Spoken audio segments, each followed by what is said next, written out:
can tell this shit's gonna be fun. All right, we ready? Yeah.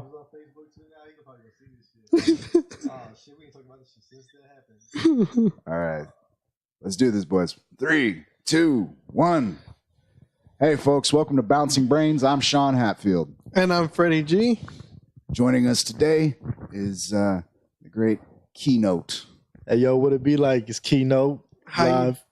How you doing, man? I'm good, man. I'm good. It's Good to been- be back. it's Good to be been- back. Yeah. It's been a while. It's been 23 episodes to be exactly Already 23. Shit is because like we were no, it's 26 total. We had you on the third one. okay. Wait, am I right? I Yeah, I think was so. the Yeah, I one think- 003. I remember that shit. Yeah. Yeah. So it's 26 episodes. We had you on the third one. Again, I said this before. I think on the previous episode. For the people watching, this is a guest that we had on the third one, but back then we didn't have a camera. So y'all get to see them. Y'all get to see who it is. Sean, See who Keynote is. Sean was finally able to sell enough plasma and his ass, and we saved up to buy a camera. You know.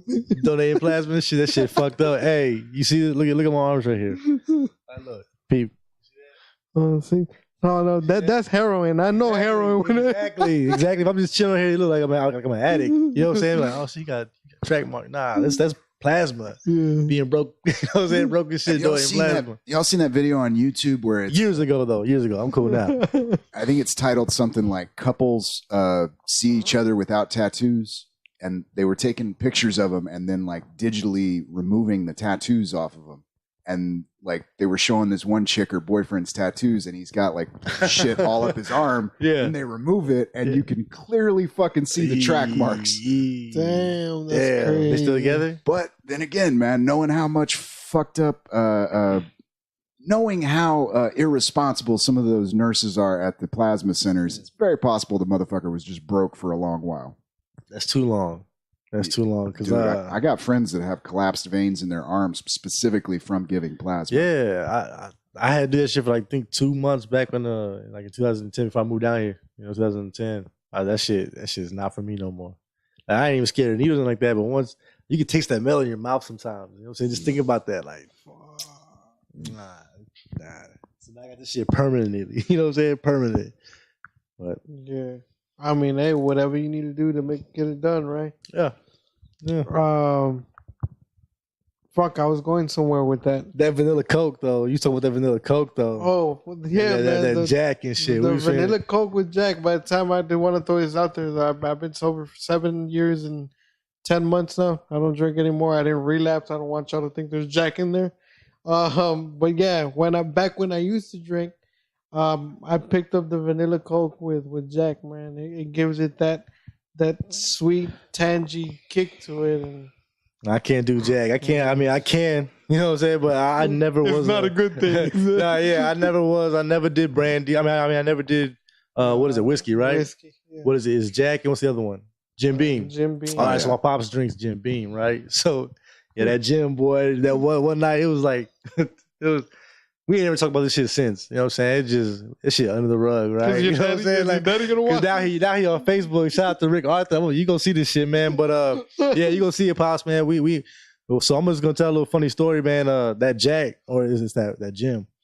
And we was first time ever. I think I was like 25, 26 years old. First time, and we did a couple. You know what I'm saying? We did a couple. You know, we was feeling right. You know what I'm saying? It was going good, but then something happened, man. The conversation switched where it started talking about like how hard you were and shit, right? like oh man, like he was basically testing my gangster and shit, right? And when I say testing my gangster, I ain't saying like, yo, I'm a gangbanger like that. He's just testing my manhood. I don't know if he trying to, you know what I'm saying? He trying to push me, see where my head's at, you know what I'm saying? But my head was in that Jack, and then trying to figure out what he's trying to, is he trying to punk me? Like, this is my pops, right? Yeah. And I always feel like I'm black, but my dad's white. So all these crazy white dude, you know what I'm saying? Crazy white boy. You know what I'm saying? Like this motherfucker like eat muscles out of people's arms and shit. I bullshit you not. You know what I'm saying? That's another story. But I ain't gonna tell that. I ain't gonna tell his business like that. But bro, like it just became, you ain't been there. You ain't see me. You didn't grow up with me. I mean, you didn't. You know what I'm saying? In my adult life, he wasn't there. Blah blah. And he was like, whatever. just back and forth, man. And all of a sudden, just something happened, man. We just both stood up. It's my dad, like he nutso, man, like he nutso, and I was like, shit, am I finna fight my pops, man? Yeah, I want to fight my pops, man. You know what I'm saying? But for some reason, man, we just got up, and I was in the corner. Like, it sounds funny now because I'm in the corner, but I was in the corner just seething, like, and he was just like, somebody, a friend held us back and shit. You know, and you're taller than him. I am now. I think I was anyways, but. Yeah, man, he just nothing happened, man. Luck, you don't want to fight your kid. You know what I'm saying? Yeah. You would feel bad if you beat your son up, or you feel bad if you got. Well, I know some motherfuckers that don't. You know, they proud of you. They proud of whooping their kid's ass. But I mean, yeah, but that's just. I think it's wrong. I think it's wrong. Definitely. You know I ain't saying like, it's right. You know, if you beat up your dad, or you beat up your son. You know what I'm saying? Like, some people deserve it, but I always remember Marvin Gaye was shot by his son. So. Yeah, but if they'd have just had a damn fist fight, I mean, of course. Then again, but they were both drunk, right? Am I wrong? Just that Jack, probably that Jim. That Jim. Jim is no good. You know what I'm saying?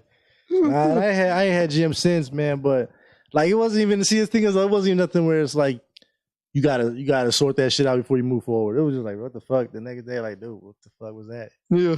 And then we move on. You know what I'm saying? But we didn't talk about it nothing. That's why my pops was cool as shit. You know what I'm saying? But. Yeah, that motherfucker wild, and he a wild one. Yeah, that's crazy. That is the one advantage of drinking with like experienced drinkers. Is like they understand that next day. That it's like, all right, we're good. Yeah. It was Jack's fault, right? We can agree that it was Jack's fault. All right, cool. Yeah. We're moving on then. We moving on.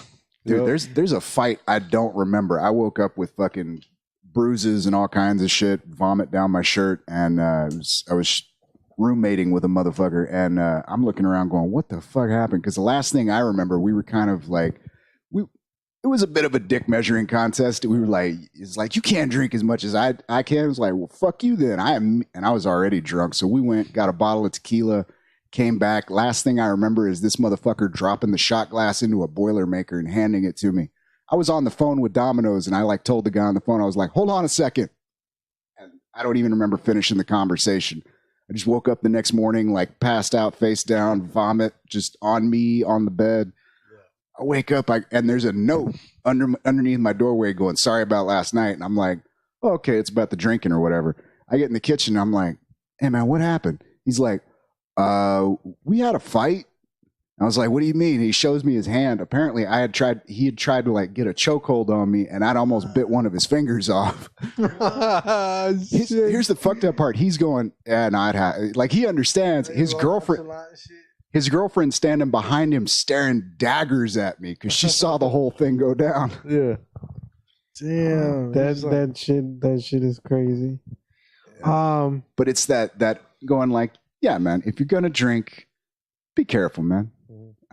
Fortunately, I've done a little bit of drinking on Jim Beam. Bourbon's not my favorite thing, but for some reason, a lot of people love Jack Daniels. Between Jack Daniels and Jose Cuervo, somebody owes me some money, man. All right. Broken shit. I'm almost got arrested a couple times. And my thing was, I drank Jack, but my regular shit, my daily drinking was a Hennessy, man.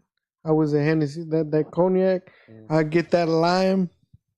Put it in my mouth water right now. Put it at the bottom. Pour that shit straight. I think we've had this conversation off camera where I told you, at the peak of my drinking, my daily routine was I would get off work, I'd go to Stripes, pick up 2 to 3 24 ounces, Budweisers. I'd come home, play video games or watch a movie, drink those bitches. Right before I went to bed, I would have 2 6-ounce glasses of Hennessy every day, like every day. You was alcoholic, like classified, or you just drank a lot? The what? You just classified alcoholic? You I was a classified alcoholic. No, I was an alcoholic. That's why to this day, I say that I'm a recovering alcoholic, and thank God I've been able to stay sober for these 7 years and 10 months or whatever. But it's been a hard work. It's been a hard road, man, to be able to. So you go to those meetings? I tried quitting drinking 3 times, and 3 times I failed. 3 times that I tried quitting, I went to the AA meetings. Look, I'm gonna say something to people listening. If you've gone or if you're going, and if it's working for you, great. That's awesome. I don't want to. I don't want you to stop going. I don't want you to shy away. All I'm gonna say is that shit did not work for me. I was going. I tried going. The reason I bring up those 3 times is because I still relapsed. I relapsed and the shit didn't work. Yeah. This last time that I tried quitting, I didn't go to AA meetings.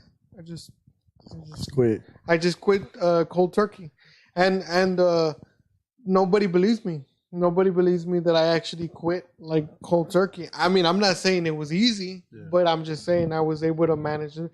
But I went through everything, man. I went through all the withdrawals, the shakes, the sweats, the nightmares, the tremors, the tingling, fucking yeah, dude. The and like I said, people don't believe me, but I'm able to talk about it openly now. I went through the suicidal thoughts. Never in my life, dude, had I ever experienced a suicidal thought until I started going through the withdrawals. It's fucking scary, bro. Like when you can actually formulate in your head to where you can make a choice, and in your head, the best choice you can think of is to take your life. That shit's fucking scary, man. And it was hard. It was hard, and the good thing is that back then I was still smoking a little weed, so I would smoke a little weed to get the nerves out, and then the weed would kind of like knock me out. So that's how I handled the withdrawals from the alcohol. But it's no joke, man. It's some shit that it's hard to deal with. That's why everybody that has the balls to tell somebody, man, leave that shit. It's just leave it. You don't need that, man. You don't know how difficult it is just to put the bottle down and shit. It's one of the hardest. I can see, man, because like I had to go to that shit for like, you know, we court ordered, you know, everybody, you know, so it was actually kind of inspiring, you know what I'm saying? I ain't gonna lie to you, it was kind of like, man, y'all at the bottom. Yeah. Like, wow, you lost your wife, your kids, your house, your car, you lost. Like, damn, I'm just here because I forgot to turn my signal on. You know what I'm saying? Like, I forgot to switch lanes, and that's why I'm here. You know what I mean? So it's fucked up. You know what I'm saying? But it does make you think. Like when you drink later on. Cause I think if I'm drinking, like I don't tell nobody this shit. But like when I'm drinking this shit, I'm about to go out or whatever. I'm kicking this shit. I always think, don't overdo it. You know what I'm saying? Don't overdo it. Because I don't drink every day, and I don't drink during the weekday. Basically, I just drink on Saturday nights when I'm watching boxing. Yeah. That's really it. You know what I'm saying? Or if I have a show, a couple of drinks before I perform. But just so would you rather smoke? Oh yeah, because it's you can do that and drive a car. You know what I'm saying? Yeah. You're straight. See, you know what I'm saying? Like, and fucking, and I'm not afraid to say this shit. And fucking Republicans don't get that. They don't get. How can I say it? There's no other way to say it. Point blank period. It's safer to drive high than to drive drunk. Yeah, because definitely. When you drive high, we've all been high here before. I mean, we don't got bullshit nobody. Yeah. But did you say no? I said uh-huh. I was like, motherfucker, I know you didn't say no. Because cross country trips, motherfucker.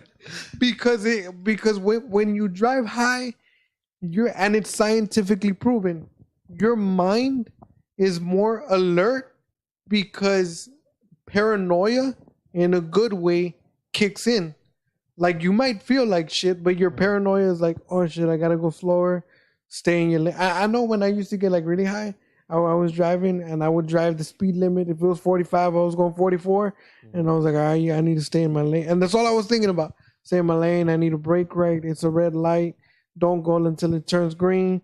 Man, when you're fucking drunk, it's 45. If I go 50, will they still stop me? You know what I'm saying? That was my thought process. You know? I think alcohol has a different effect. You know what I'm saying? You wilding out. You know what I'm saying? You hyper. Yeah. You ready? I'm ready to zoom. You know what I'm saying? 50. If I'm drunk, I'm trying to 60 into 50. You know what I'm saying? But I don't speed anyways because I got no L's. You know what I mean? So like, I'm in my lane, 35, doing 35. And when you pass me, waving at you like this. You know what I'm saying? Like, go ahead. Because if I have my L's, I'm passing you. You know what I'm saying? But oh yeah, I don't speak regardless. But yeah, man. I'll go ahead. And that's what I'm saying. Like, and still, alcohol is legal, and one of the biggest arguments that they have with not legalizing marijuana is because it's a danger to our society, which I don't see.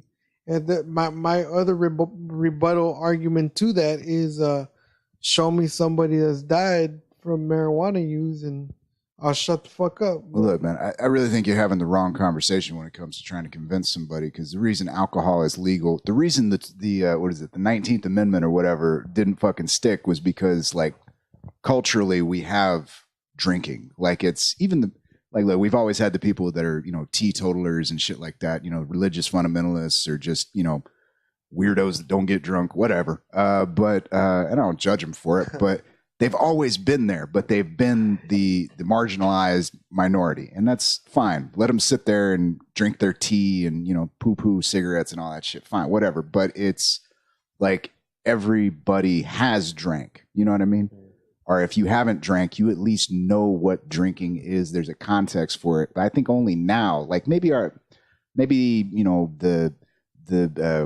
baby boomers or the Generation X is what I'm looking for. Like maybe they had the same experience of, I don't know anybody who's never smoked weed.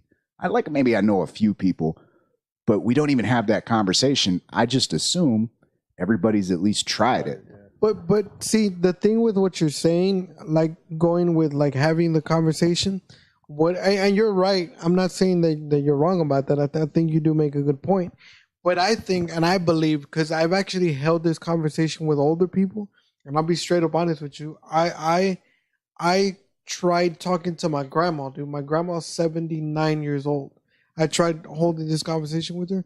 I'm not lying to you. When I was done having this conversation, she said that she was gonna go to church and pray for me because she was like, the devil is really trying to work around you. And I was like, how the fuck do you not say this shit when you take Tylenol and shit? You know what I mean? Like, and well, my point to that story and that example is that I really feel that, like, the older generation and conservatives alike, it's the stigma. Like marijuana has been legal. Has been illegal for so long, and it's been pushed away and denied for so long that it's a stigma that I think it was drilled into people's heads that if you do this drug, you're a bad person, you're bad overall, you're just bad, And I think it's that social stigma that has people keep like trying to push it down and, oh, we legalize it, we're the bad people. You know what I'm saying? Yeah. Just like alcohol was in the back in the 1930s. Right. Now, it took a while, even when they legalized alcohol, that it was completely legal. It took a while to I know most of us here probably weren't alive, but it took a while for them to also socially accept alcohol. But after a while, going back to what you were saying, I think because of the cultural effect, it was more easily accepted. I do feel that in a couple of years, and I really do feel that in less than 10, marijuana will finally be socially accepted. You're going to walk to your corner store and you're going to be like, hey, man, let me have a dub real quick, and you're going to be fine. You'll be smoking out with people as old as Willie Nelson and shit, and like they'll be cool with it. But my main point to that and to what you were saying is that I think it's just the stigma that marijuana still carries with it because it was illegal for so long, and it still is. Well, not just that, but like there were a lot of people who just didn't. All right, well, here's another thing. Just to clarify, we've always had marijuana in this country. Like you go back and read those notes from like George Washington's, like, you must get rid of the males so we can have a nice crop. And it's like, I know what you're talking about, motherfucker. I know how to grow this shit. Yeah, it was a small thing. You know what I mean? Like most of the time people were growing hemp for, it's like, oh, you mean for rope and canvas? It was like, yeah, sure. Yeah. I mean, if you want. wait, why doesn't this have any seeds on it? But all right, and then you had the kind of demonization. Then you also we've had like a fucking century of warfare. Where like, I mean, if people actually read the books in World War II, like weed was already illegal. Like they had just made it like federally fucking illegal, and then they were like, oh shit, we need ropes and stuff. They just go into farmers with fucking like tons of it, going grow this shit. We'll pay you for it. And don't be growing that marijuana, but we need the hemp. But what I was going to say is that normalization, the fact that the last few generations have been like marijuana has been so ubiquitous. 2015, man, we had a religious fundamental Christian senator, Republican from North Texas, who wanted his whole basis. He wanted full legalization here in Texas. Like he wasn't, decriminalization, all that shit. It was like, no, legalize. And his basis for it was the Bible. And God gave to them all the seeds, all the plants that have seeds. True. I remember that. Can't remember his name, but I know what you're talking about. Somewhere from the Dallas area, I believe. Yeah, you're right. I thought that was a good sign. Like I started reading about that, and I was like, first of all, I was like, Texas senator, proposes full legalization of marijuana, and I was like, oh, that must be some progressive, hippie type, and like, nope, not at all. Straight laced Christian motherfucker. It was just, hey man. And since we're on the subject. And this kind of ties back to the argument that I've always been trying to make as far as marijuana. I think marijuana, like I'm not a user. I don't smoke. I haven't smoked in years and stuff like that for various reasons. One of the most important is because I actually have a job. But my point is, I feel that there's a lot of benefits from the use of it, like not only medically and all of that. But us as creators, and this is the question that I wanted to ask you. We're all creators in here. We're comedians. You're an artist. So I'm guessing that in the years that you've been doing creating music, you've written sober and you've written high. Yes or no? Okay. Yeah. So how do you compare? How would you compare and contrast your material when you've written high and when you've written creatively? How does it impact you? Or is there any difference at all? To be honest with you, when I came down here and I got with this guy, P. Tiz, right? I don't think I was smoking because I think I was on probation. You know what I'm saying? So I was on paper, so I wasn't smoking.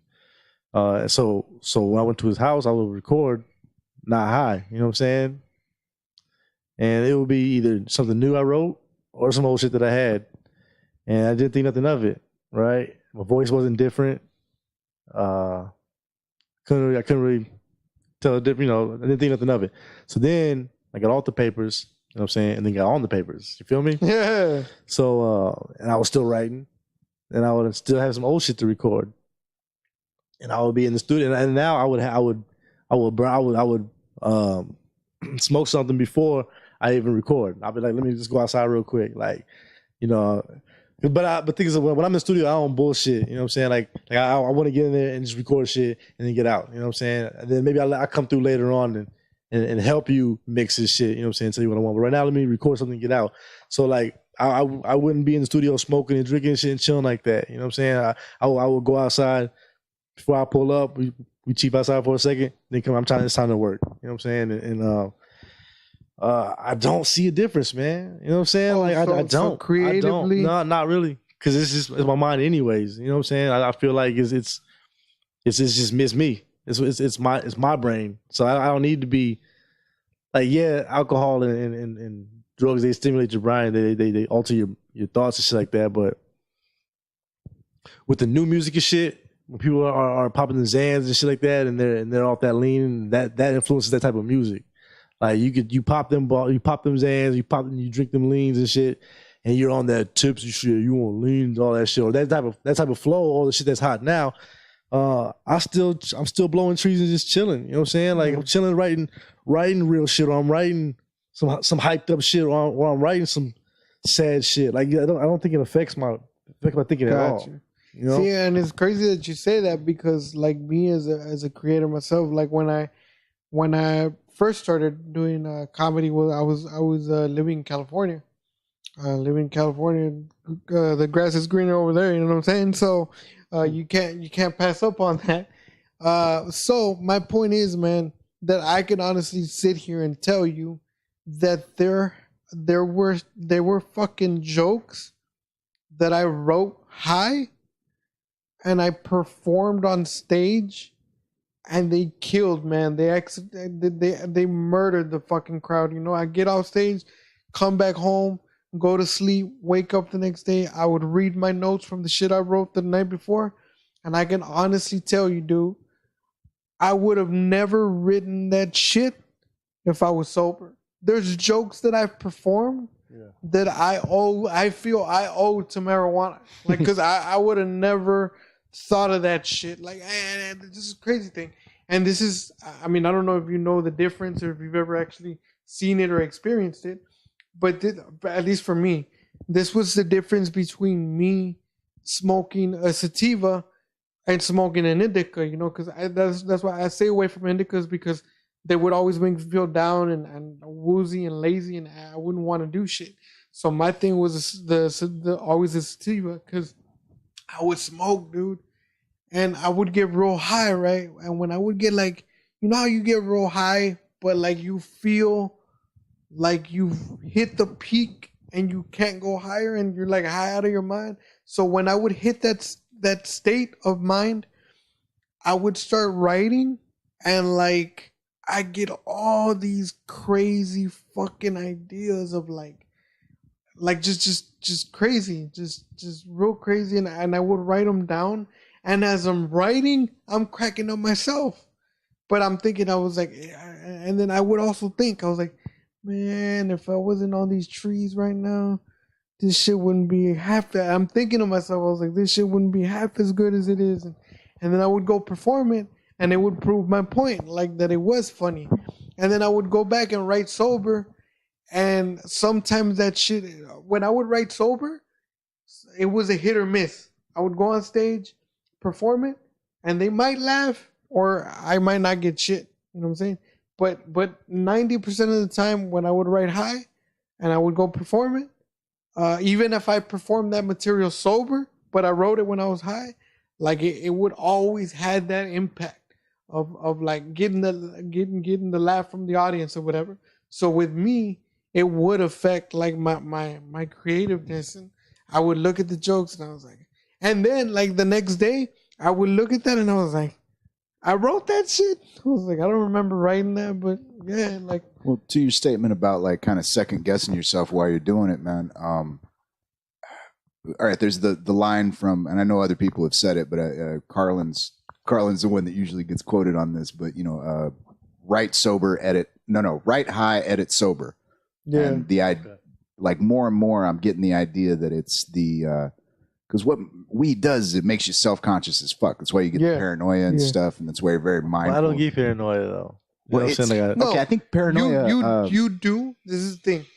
Weed automatically makes you paranoid. No, that's not... Okay, push back on that, man. Rogan talks about this a lot, man, about the people who get paranoid, get like, you know, oh my God, did I smoke too much? Am I going to have a heart attack? It makes you so... About that. What I'm saying is it makes you so self-aware that if you're not prepared to look at yourself that critically, you get paranoid because you're like, oh shit, exactly. There's all these things, which is it's a double-edged sword, because it's like you're having thoughts that you wouldn't normally have, but you're second guessing those thoughts as you have them. So it's like, write it down, wait till tomorrow, then look at it. Now, if it still looks like it's a stupid fucking idea, don't do it. But if odds are you were probably just being a little too critical of yourself at the moment, and it's good. You know what I mean? Yeah. It's a genuine thought. And what I was saying, because I think Rogan also said this, was when you're high, and like right now that you said, I don't get paranoid.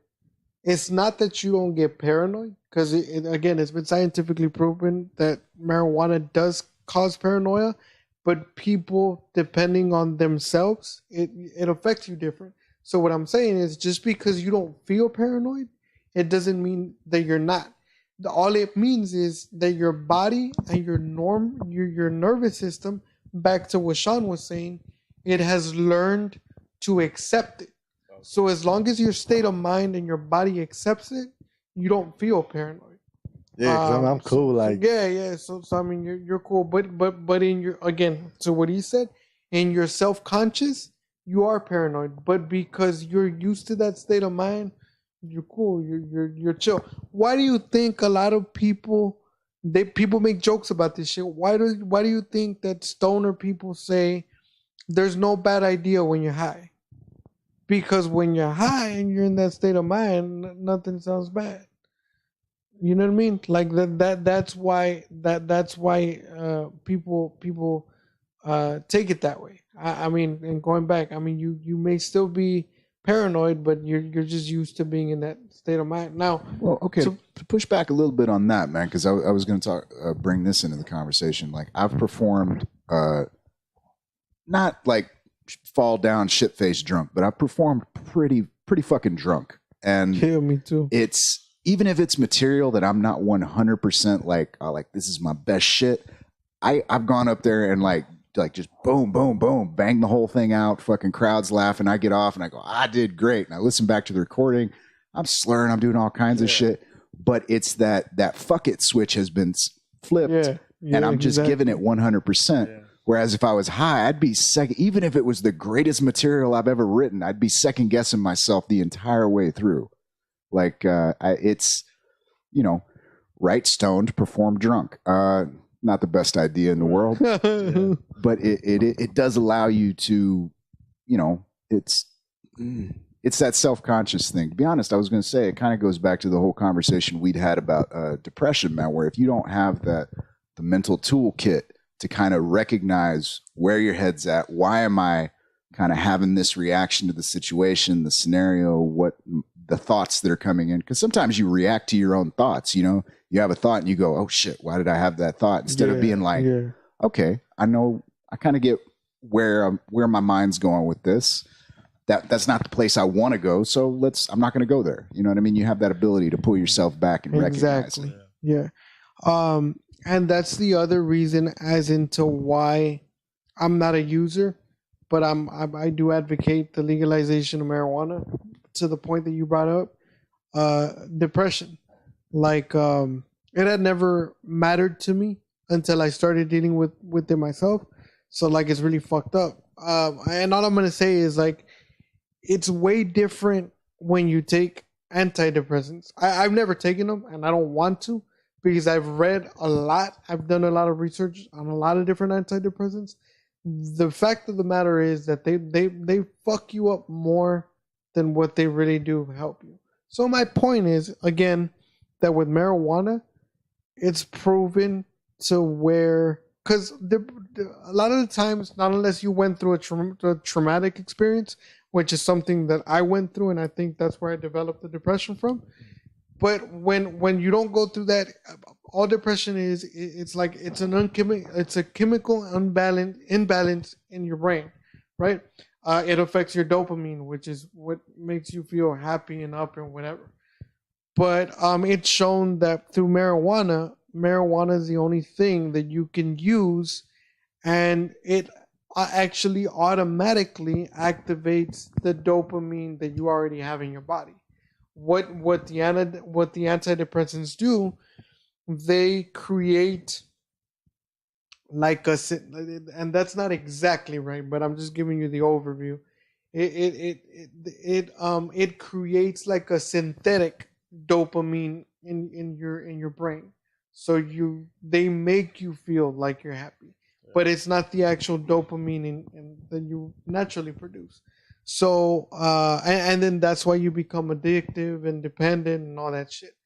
But like with the marijuana, it's been proven that it can naturally really balance you out to be cool, calm, collected, and you're not depressed and shit like that. And that's why I feel that if it was legal, you know, suicide rates would fucking drop, crime would drop, but conservatives refuse to fucking, you know, look at that. But like, I just feel that there's a lot of benefits that to be fair, our our current golden boy here in the state of Texas is trying to push that decriminalization shit. So, but that's different though. He's hedging his bets. I understand, but I still think it's a bitch move. It's not like, look, Cruz might be an asshole, but he's at least where he stands on the asshole spectrum. I'm like, that's the thing. And he's look, O'Rourke's not the only one, man. There are a lot of people where you go, nah, that guy's on my side, and then you hear him talking, you go, the fuck are you saying? Like, where are you? Like, why? Like, I understand if you go, look, I understand we got to be cautious about this. We don't know. We haven't tried this as a society yet. You know, California is what, maybe 5 years, not even that, into their whole legalization thing. You know, Washington, Oregon, Washington, D.C. Yeah, man. So we're still trying to figure this shit out a little bit. So I understand it, but it's, you know, you want to talk about conservatism, like, whoa, we have to, you know, it's almost like one of those topics where you can see the divide between the liberal minded and the conservative minded. And then the subject comes up and all of a sudden, like, everybody stands on the same side with a few weirdos over here going like, no, let's try it. And it's like, I'm with the weirdos, man. Like, this is not something that's going to bring down society. I mean, even if you had a bunch of, Colorado's a perfect example. They talk about, you know, oh, the car accident deaths have gone up. No, that's not what happened. There are more people who are consuming marijuana, so it's more statistically likely, even just numbers, even if you're not looking at the actual facts on the ground, there are more people that are consuming marijuana. So the guy that went out and got drunk and maybe popped a few pills and maybe fucking was driving 100 miles an hour on the freeway, it's more likely he's going to have some weed in his system. That doesn't mean the weed is what killed him. You're also finding less violent crimes. Exactly. They're finding less petty crimes, which I thought was, they were just like, fuck it, I don't want to steal that shit. It's like, exactly. D.L. Hewley has one of the greatest bits on marijuana and suicide. He's like, you know why suicide dropped so dramatically when in California when weed was legalized? And he stays quiet and he's like, because you know how hard it is to remember where the fuck you left the rope when you get home. So yeah, man, and you're absolutely right. They as soon as it became legal, it's like crime went down, jobs went up, of course, with the dispensaries. Schools started implementing I don't know the right term for it, but like biology chemist classes for that shit. So I mean, jobs were being created and shit like that. So I wanna steer this kind of not off the subject because I'm pretty sure we're gonna come back into it. But something that I wanted to throw out there to you because of the shit that I saw today, and I want to get your thoughts on it. Is what's your thought on Kanye, man? Did y'all kick him out? I didn't. Oh yeah, I don't fuck with Kanye like that. You know what I'm saying? Like, he said, "I don't fuck with Kanye." Man, I don't know that. I saw this shit on CNN. Like I forgot that it was on because it was supposed to be live, right? It was live, right? And I remember it too late, but I don't know what he's doing. What is he doing? We don't know what he's doing either. Like, dude, I think if people would stop trying to fucking like paint him with this, like, all right, look, he's the first, like, as has been quoted, he's the first one that kind of came out and said, look, man, I have like, you know, and even we can't even say mental issues at this point because it's like, well, that's got stigma to it. Motherfucker has he's bipolar. He's been diagnosed as already. Yeah, he's got personality. Okay. Yeah, but he's aware of it and whatnot. So. But what I'm saying is these people are coming out and going, this guy's got, you know, he's crazy and all this shit. And it's like, dude, that's not what you say to a crazy person. You don't tell them they're crazy. They're just going to go, fuck you. I'll show you crazy.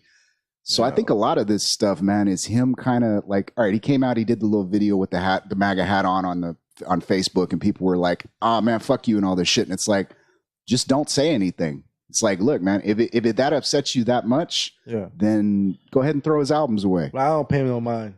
I honestly don't pay no mind. Like, he has not been relevant to me, you know what I'm saying, for a long time. I think the last time I really liked Kanye was that Watch the Throne shit. You know what I'm saying? Like, a lot of people were like, yo, his what's the one with the long ass title? The MBD Twisted Fantasy shit. Like, my dog. Yeah. I never even heard that shit. You know what I'm saying? Like, I don't listen to Kanye. I don't listen to his beat making no more. All the shit I see, the slavery's a choice shit. Like, man, come on. He's gotta be trolling us. I mean, come on, you rocking with Jay-Z, you rocking with like I think Jay-Z separated himself from him, right? Like so are people separated? Are they kind of like diss themselves?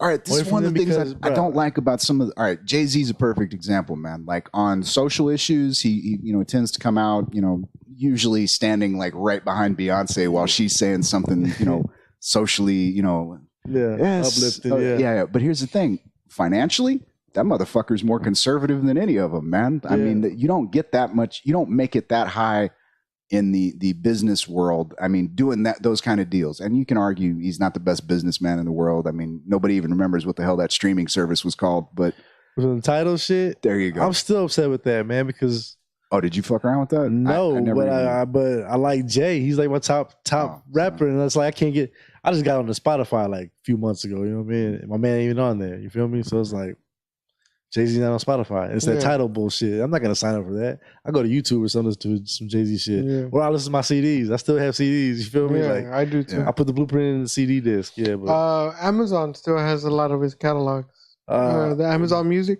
Cause I got the Alexa, right? So I had that free trial for the Amazon Alexa Limited Music, but I think I like the Spotify better. So I don't, man. Honestly, I like. Look, and I Spotify. I subscribe. Just remember before you say anything, we're trying to get on Spotify. Spotify. I'm trying to get on Spotify, like, because right now I'm on SoundCloud, and for some reason, SoundCloud gets a bad name. Like it's like everybody's talking shit about SoundCloud rappers. Like, well, that's where my shit is. It's free for y'all to listen to. You gotta pay for it right now. Enjoy it before I start getting fucking like bougie on y'all and be like, you know what? Start buying my shit. You might not be fucking with me like that, but I'll make you buy my shit anyways. But nah, I do get on Spotify though, and but how long have you been on Spotify? No, I haven't. I'm sorry, not Spotify. Fuck Spotify. 2014. SoundCloud. 2014, because that's why I started. Okay, that's about the time I started using SoundCloud, and that was when they started. They were trying to make the shift to the kind of more streaming service. They wanted to do the premium hosting and all that. And there were a couple things where they changed the interface, and some of it got a little bit weird. Like uploading sometimes wouldn't work.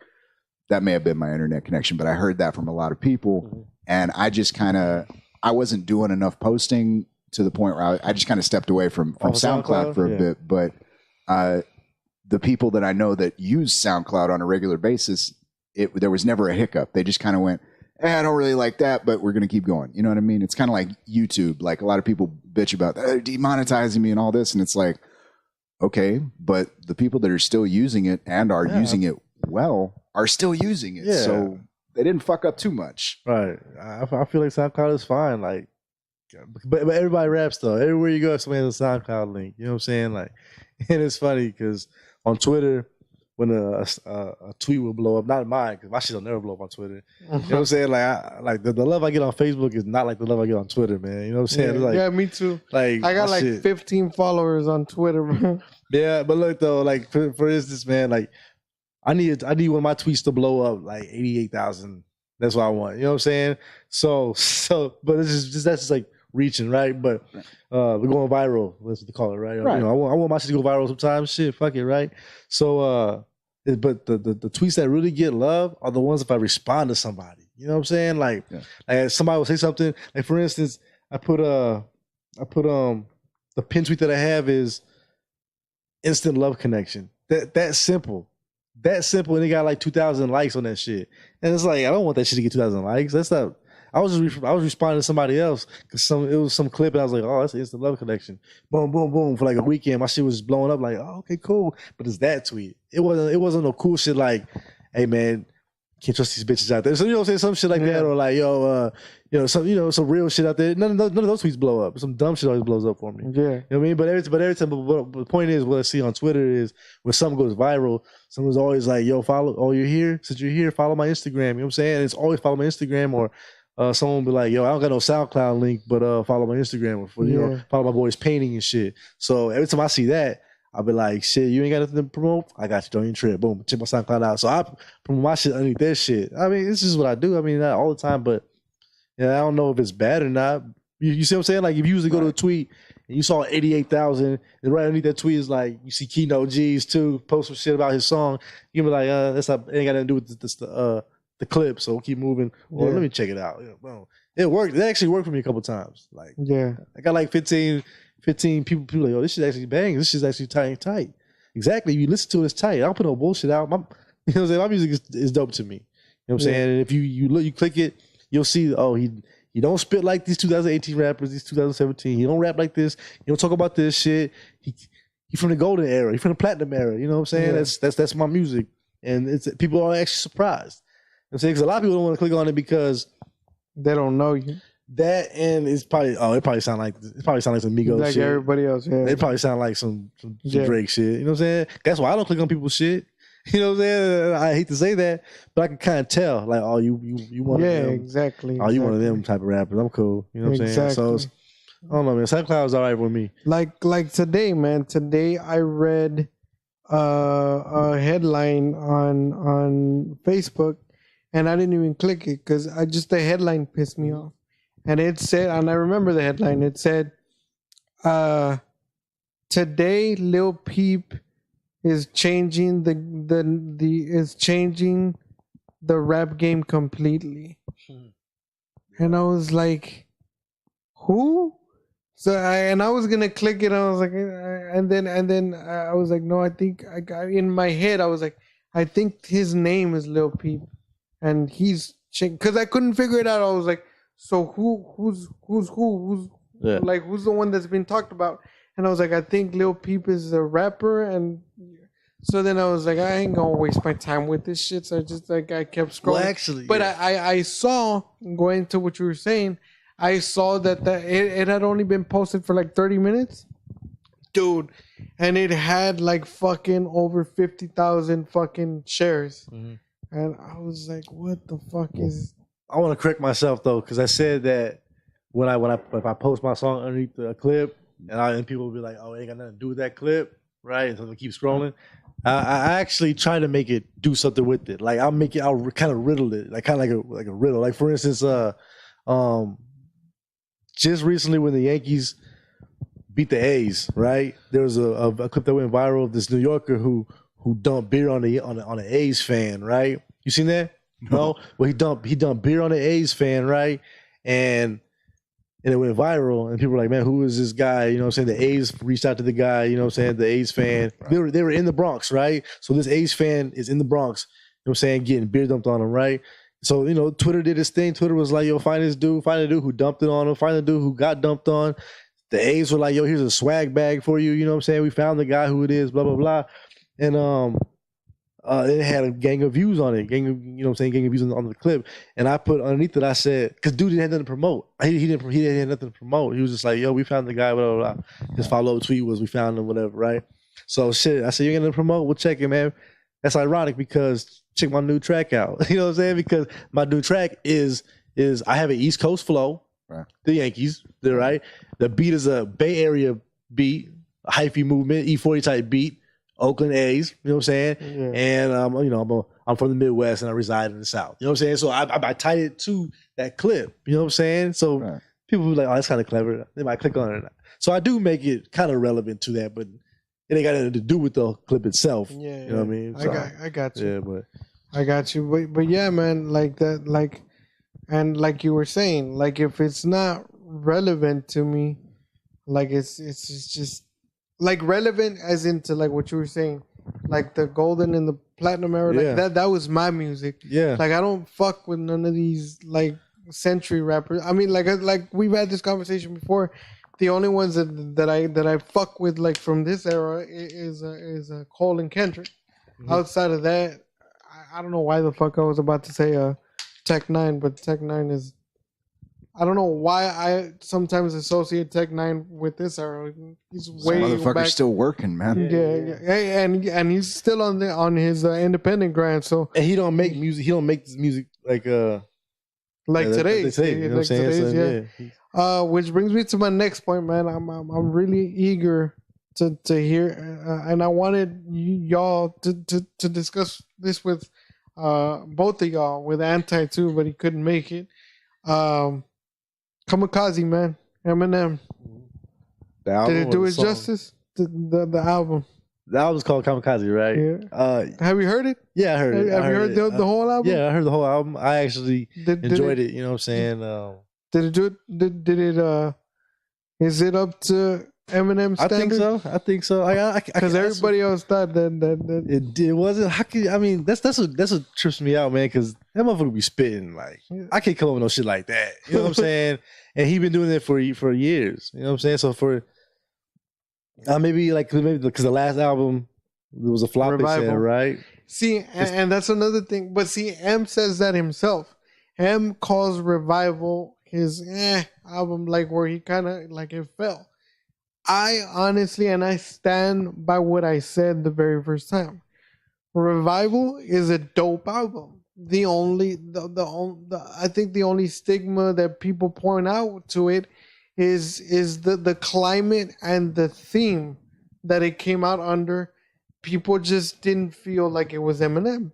But what I say to that is that people need to understand that Eminem, when he more than likely released that, that's where he was. Like in his head, in his heart, in his wherever he was. What was the popular song on Revival? 'Cause I don't even know. There was quite a few. Walk on Water. Oh, it's the Beyonce one. Okay. Bad Husband, and the other one was with the Ambassadors. Okay, yeah, I didn't listen to that album at all. No, with Ed Sheeran was his other River. I think it's with the. Nah, I didn't listen to that album at all. Like I wasn't even checking for it. Yeah. And usually I would because the one before that was straight. Was the part 2, right? Marshall Mathers 2. Yeah, right? the Marshall that one was Mathers straight. I liked it. You know what I'm saying? But he still got flows, man. How can you hate on that? How can you say he's whack? Because that's not no whack shit he's spitting. That shit. No, man. But you know what though? I ain't gonna lie though. Listening sometimes, he'll say something and it's kind of like I wish I could give you an example, but you'd be like, oh, that ain't that tight. It's kind of basic. You know what I'm saying? Like, but he said it so fast, so he just do that basic ass rhyme and they're like I'm going up like an elevator. Some bullshit like that. You're like, that's so simple. But the way you said it's pretty dope though. Like, oh, damn, man, all right. But I wish I could just remember a line, you know what I'm saying, from that. But him and Lil Wayne, his new album, like shit came out, the Carter 5. Shit came out 2 weeks ago. Yeah. Oh man, Wayne's another one who thinks he'll say whatever and that should just be dope. You know what I'm saying? Like, but are you saying that or? That's what I'm saying. It's just me personally. You know what I'm saying? Like, Lil Wayne, like, yeah. And I disagree. But the reason as to why I disagree is because, bro, Lil Wayne said in his new album, he said, I sleep with the gun under the pillow because it doesn't snore. What the fuck is that? That's dumb as shit. That's dumb as shit. But that's what I'm saying. Like, you think you say anything, that shit's just dope. I sleep with the gun because she don't snore. Like that. Nah, I don't like it. You know what I'm saying? No, but wait, you know you're confusing. You're confusing me a little bit. So then, are you saying that the Carter 5 was a dope album or what? I didn't like the Carter 5. Oh, okay. I understood that you said that it was a dope album. No. Okay.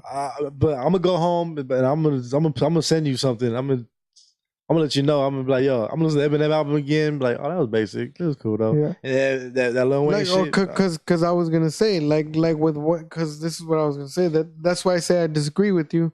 Because with Wayne, and I can say it, I've never liked his music. Like he was cool when he was with the Hot Boys. Yeah, Lil Wayne, cool, yeah. You know what I'm saying?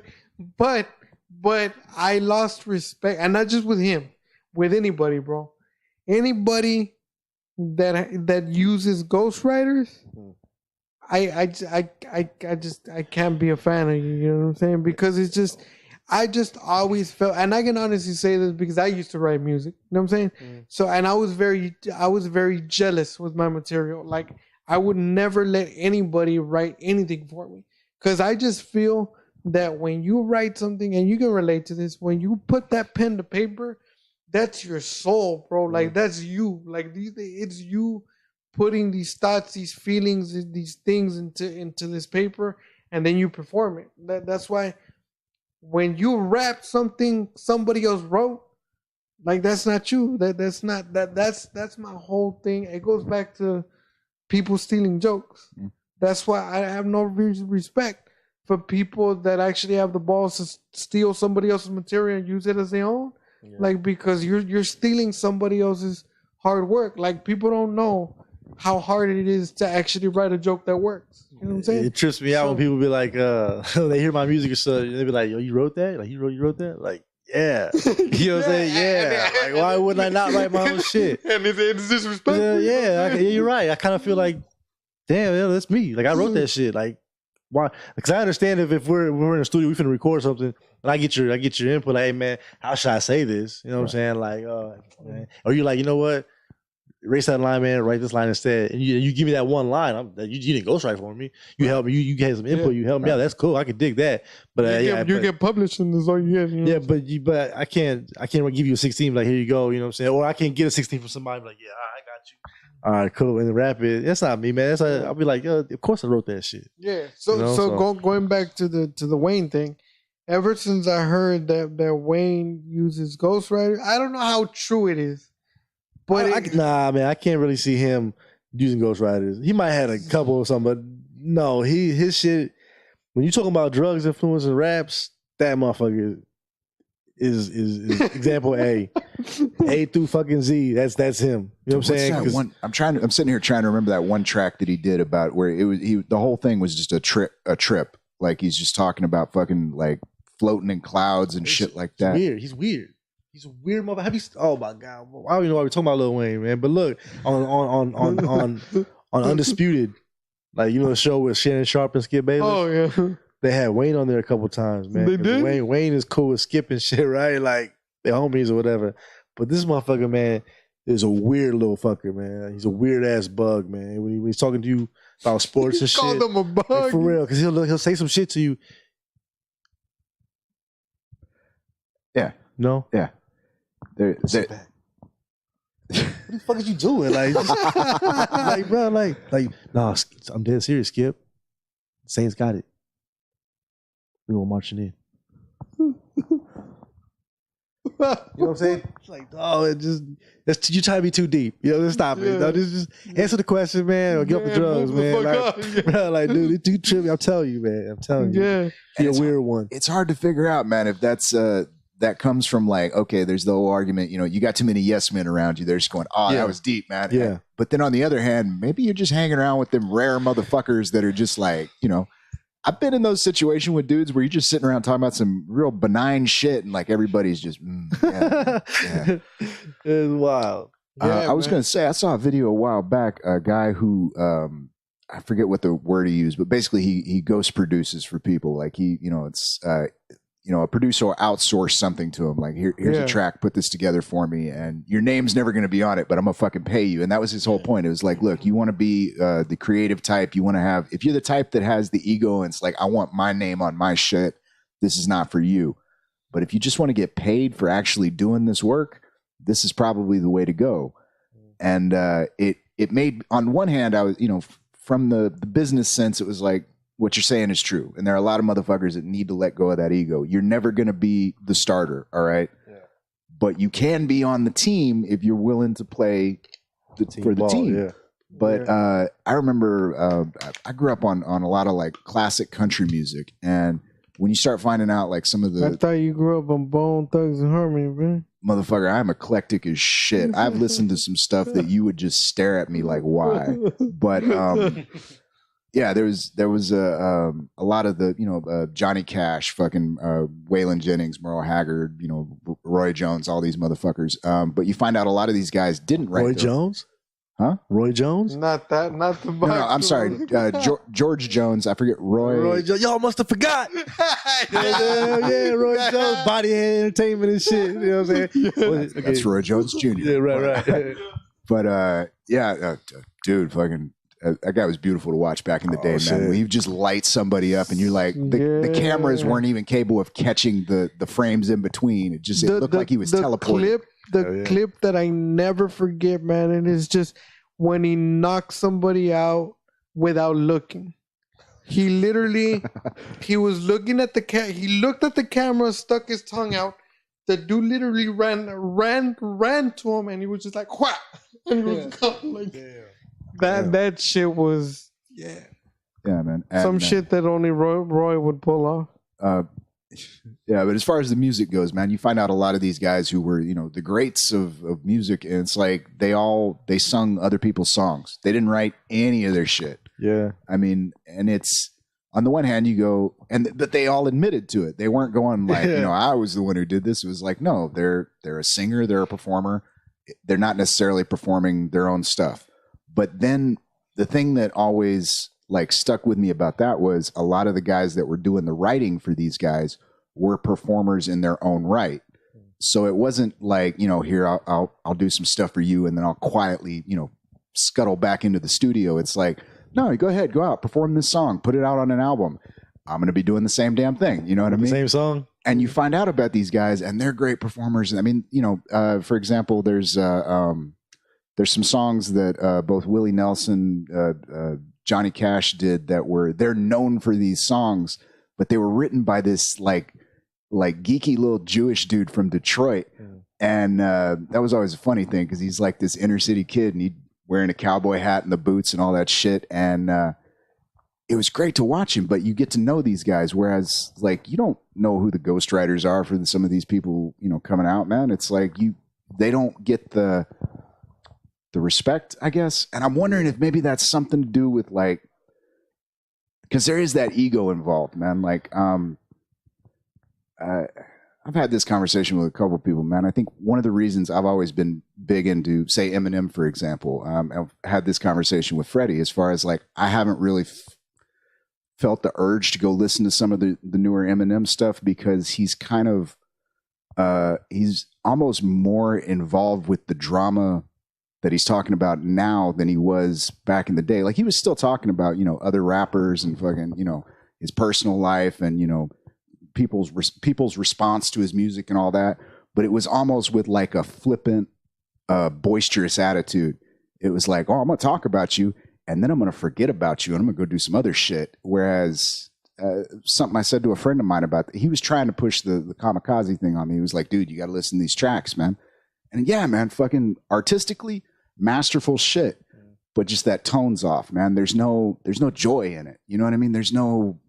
He's like, almost pushing. 44 years old, right? You're talking about like he lost the. Well, there's that video that he put out, and I forget what track it was, where like he's on the video is literally him in the car looking at like bad responses to recovery on his phone, and then he gets out and he's little emo bullshit. And you're 40 years old. What the fuck are you doing, man? But yeah, there's a loss of. There's no fun to it, man. You know what I mean? It's interesting that you said that. Back in the day, they would like Johnny Cash or Willie Nelson and shit because I was looking for a change gonna come or something like that, right? Okay. Like a change, and they gave me Bill Withers or somebody, right? But then you play it, then it plays the next one, which is the same change gonna come, but it's a different artist. So I was thinking, I thought just so and so wrote that, so I thought just so and so like Stand By Me or something. What is it? Lean on Me? Like that's Bill Withers, right? Yeah. But then somebody else saying, Lean on Me, I think. Or but something, but what you're saying is that maybe it's not Lean on Me, but it's an old song. Right, I get you. From back in the day like that, where numerous artists sang that one song. So I didn't know, What dude, Otis Redding is a great example, man. Like dude, I love listening to Otis Redding, but it's one of those things where you're aware most of this music is not stuff that he wrote, but nobody else could perform it that way. There's at some point, and that goes back to like letting your ego out of the way. It's like, dude, I have written this great song. I can't do this justice. You know what I mean? So if somebody comes along who I respect, who I know has the capability to put that just in the fucking thing, and give it to him. And that's true. Going back to the rap thing. It's kind of hard for me to admit it, like, because this is where I kind of play tug of war with myself.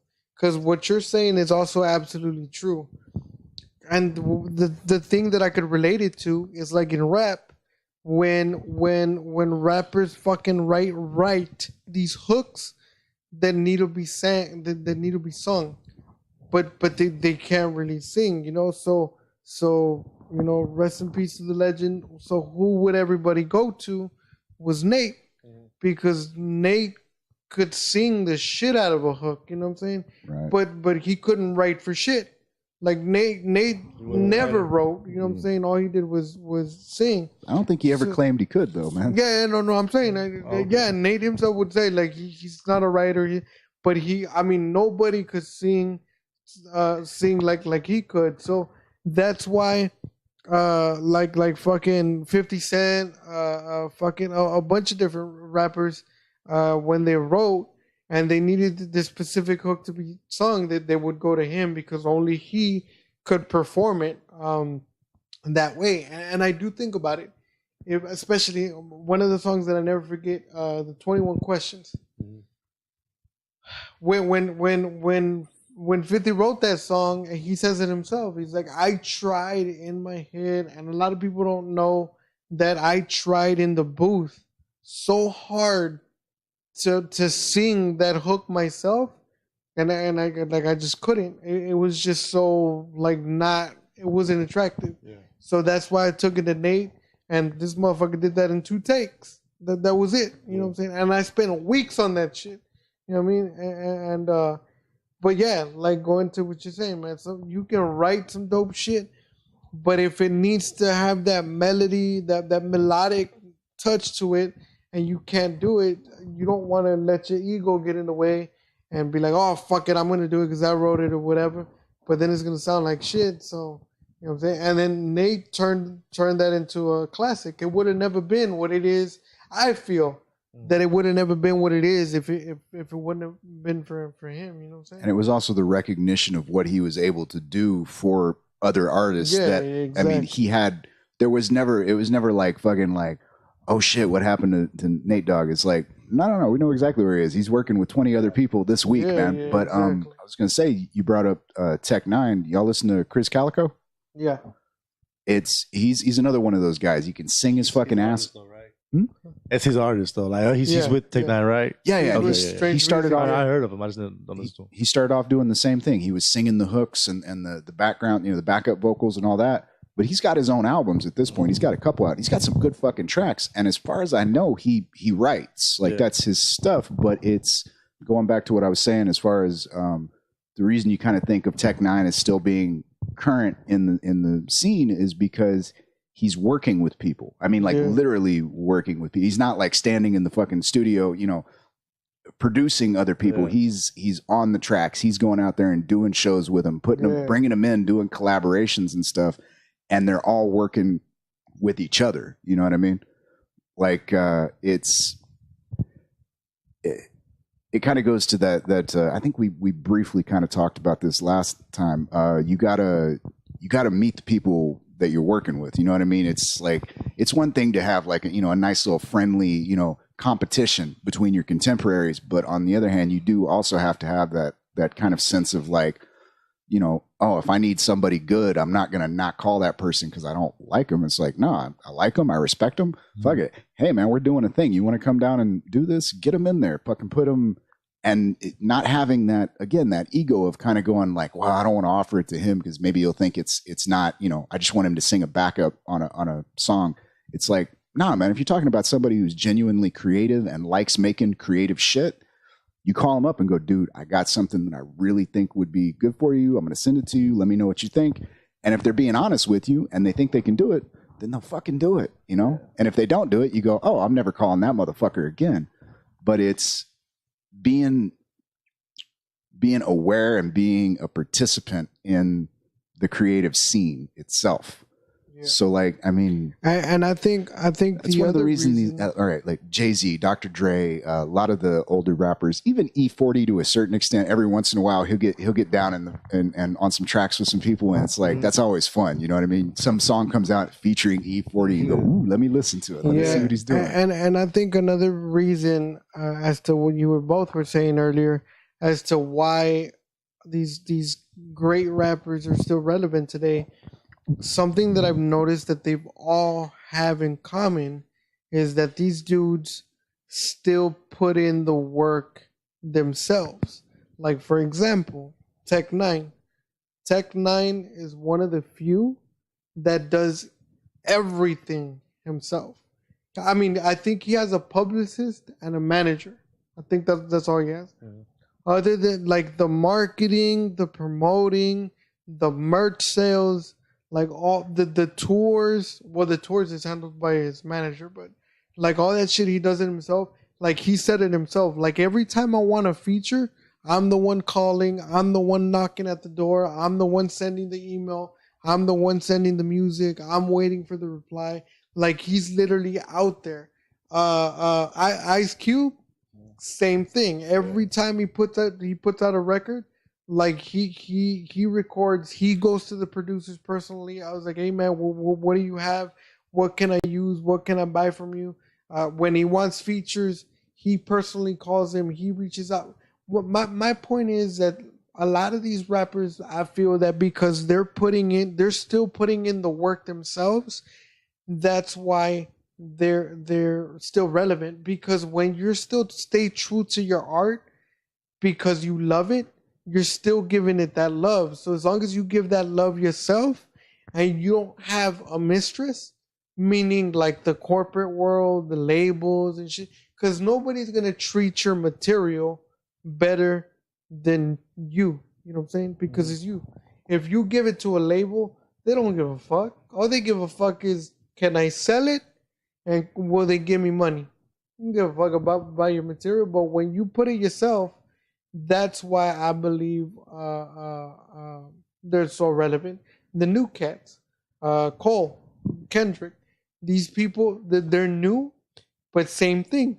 Kendrick, every feature, every track, every production, again, with the help of his childhood friend and the dude that runs the label, but he does everything. He does everything himself.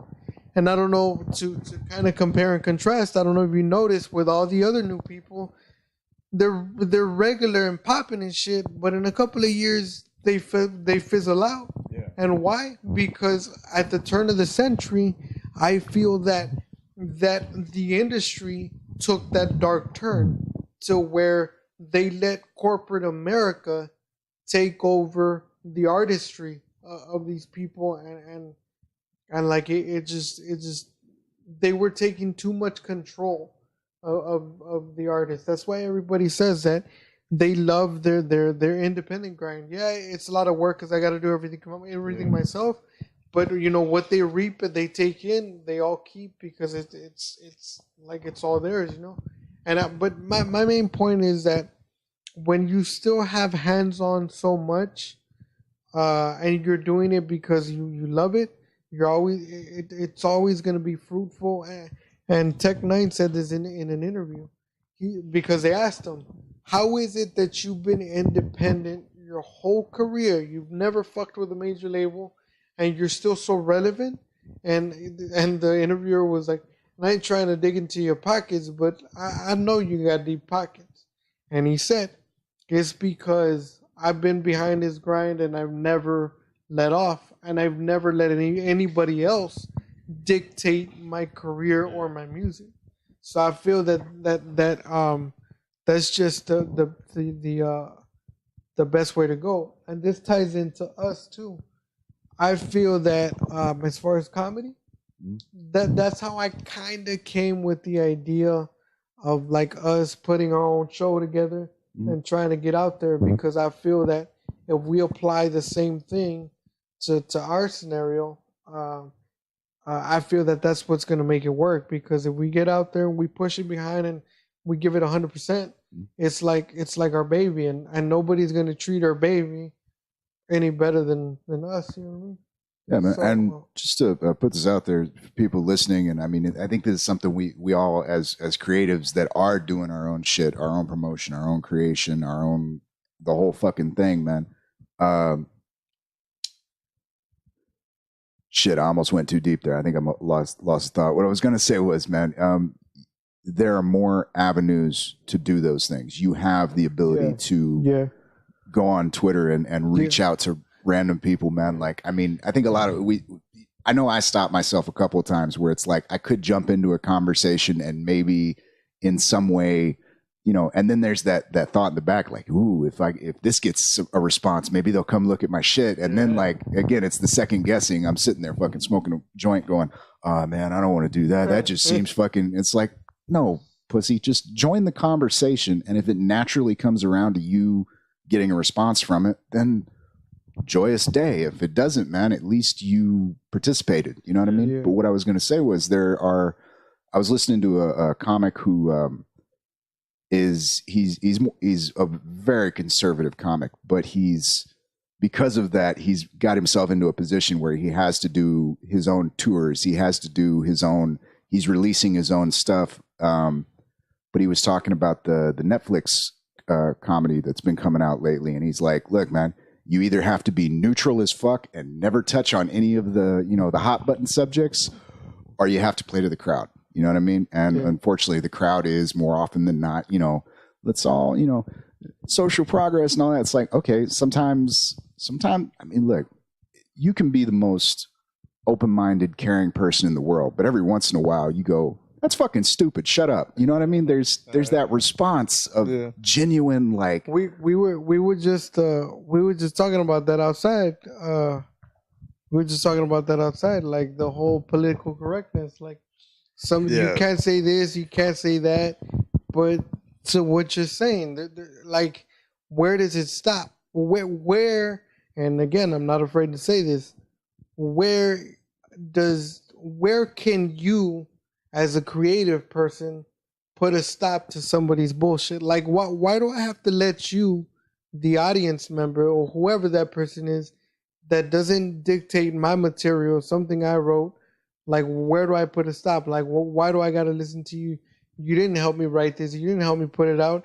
You weren't there when nobody was buying it. You weren't there when nobody was paying attention. Now all of a sudden I blew up. Oh, and you can't say this. You can't do that. Hey man, like, I'm sorry, but I'm not sorry. Fuck you. You know, like like, and I've always been like that with everything. Not just that my material or whatever, but I've always had the strong feeling. Is if you weren't there when I didn't have it and you didn't help me get it, you have no say so. Hey man, it's the little red hen. Did you help me sow the grain? Did you help me grind the flour? Did you help me bake the bread? You ain't fucking eating with me then. Dude, there's a great line off of track that came out back in April with Joyner Lucas and Chris Brown called "I Don't Die." I think I sent you the link for that one, man. But the line is, was it? Oh fuck, what is it? It's why are you trying to eat off my check? Man, you suspect.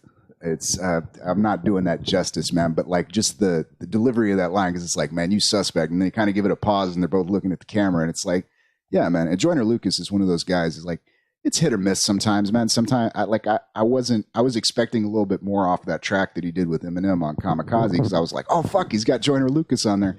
It was like, it was all right. It was passable. It wasn't shit. It was just, it wasn't what I wanted as a fan of both of them. But some of Joyner Lucas's stuff, man, like, he's got some great fucking shit, and it's stuff that he's doing himself. You know what I mean? So if he has a miss every once in a while, I'm not going to hold that against him. It's like, you're throwing shit at the wall. Occasionally, stuff's not going to stick. But all right, as far as something like Netflix, where they're kind of gatekeeping on that shit, they're doing themselves a disservice, because, like I said, there are more and more platforms that they don't give a fuck. They're like, here's the platform. You do what you want to do with it.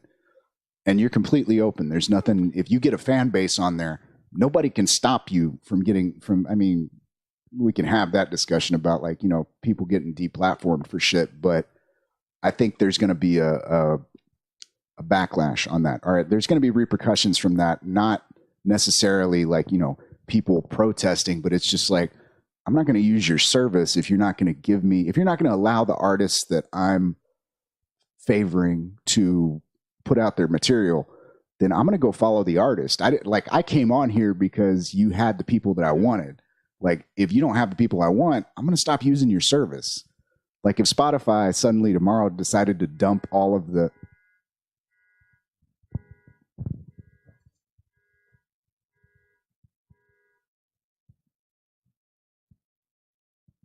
That may have been mine. It's possible. Don't piss off your neighbors.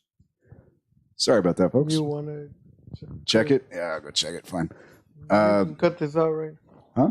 You can cut this out. No, I'm going to drop a nugget and let y'all discuss. Fuck them.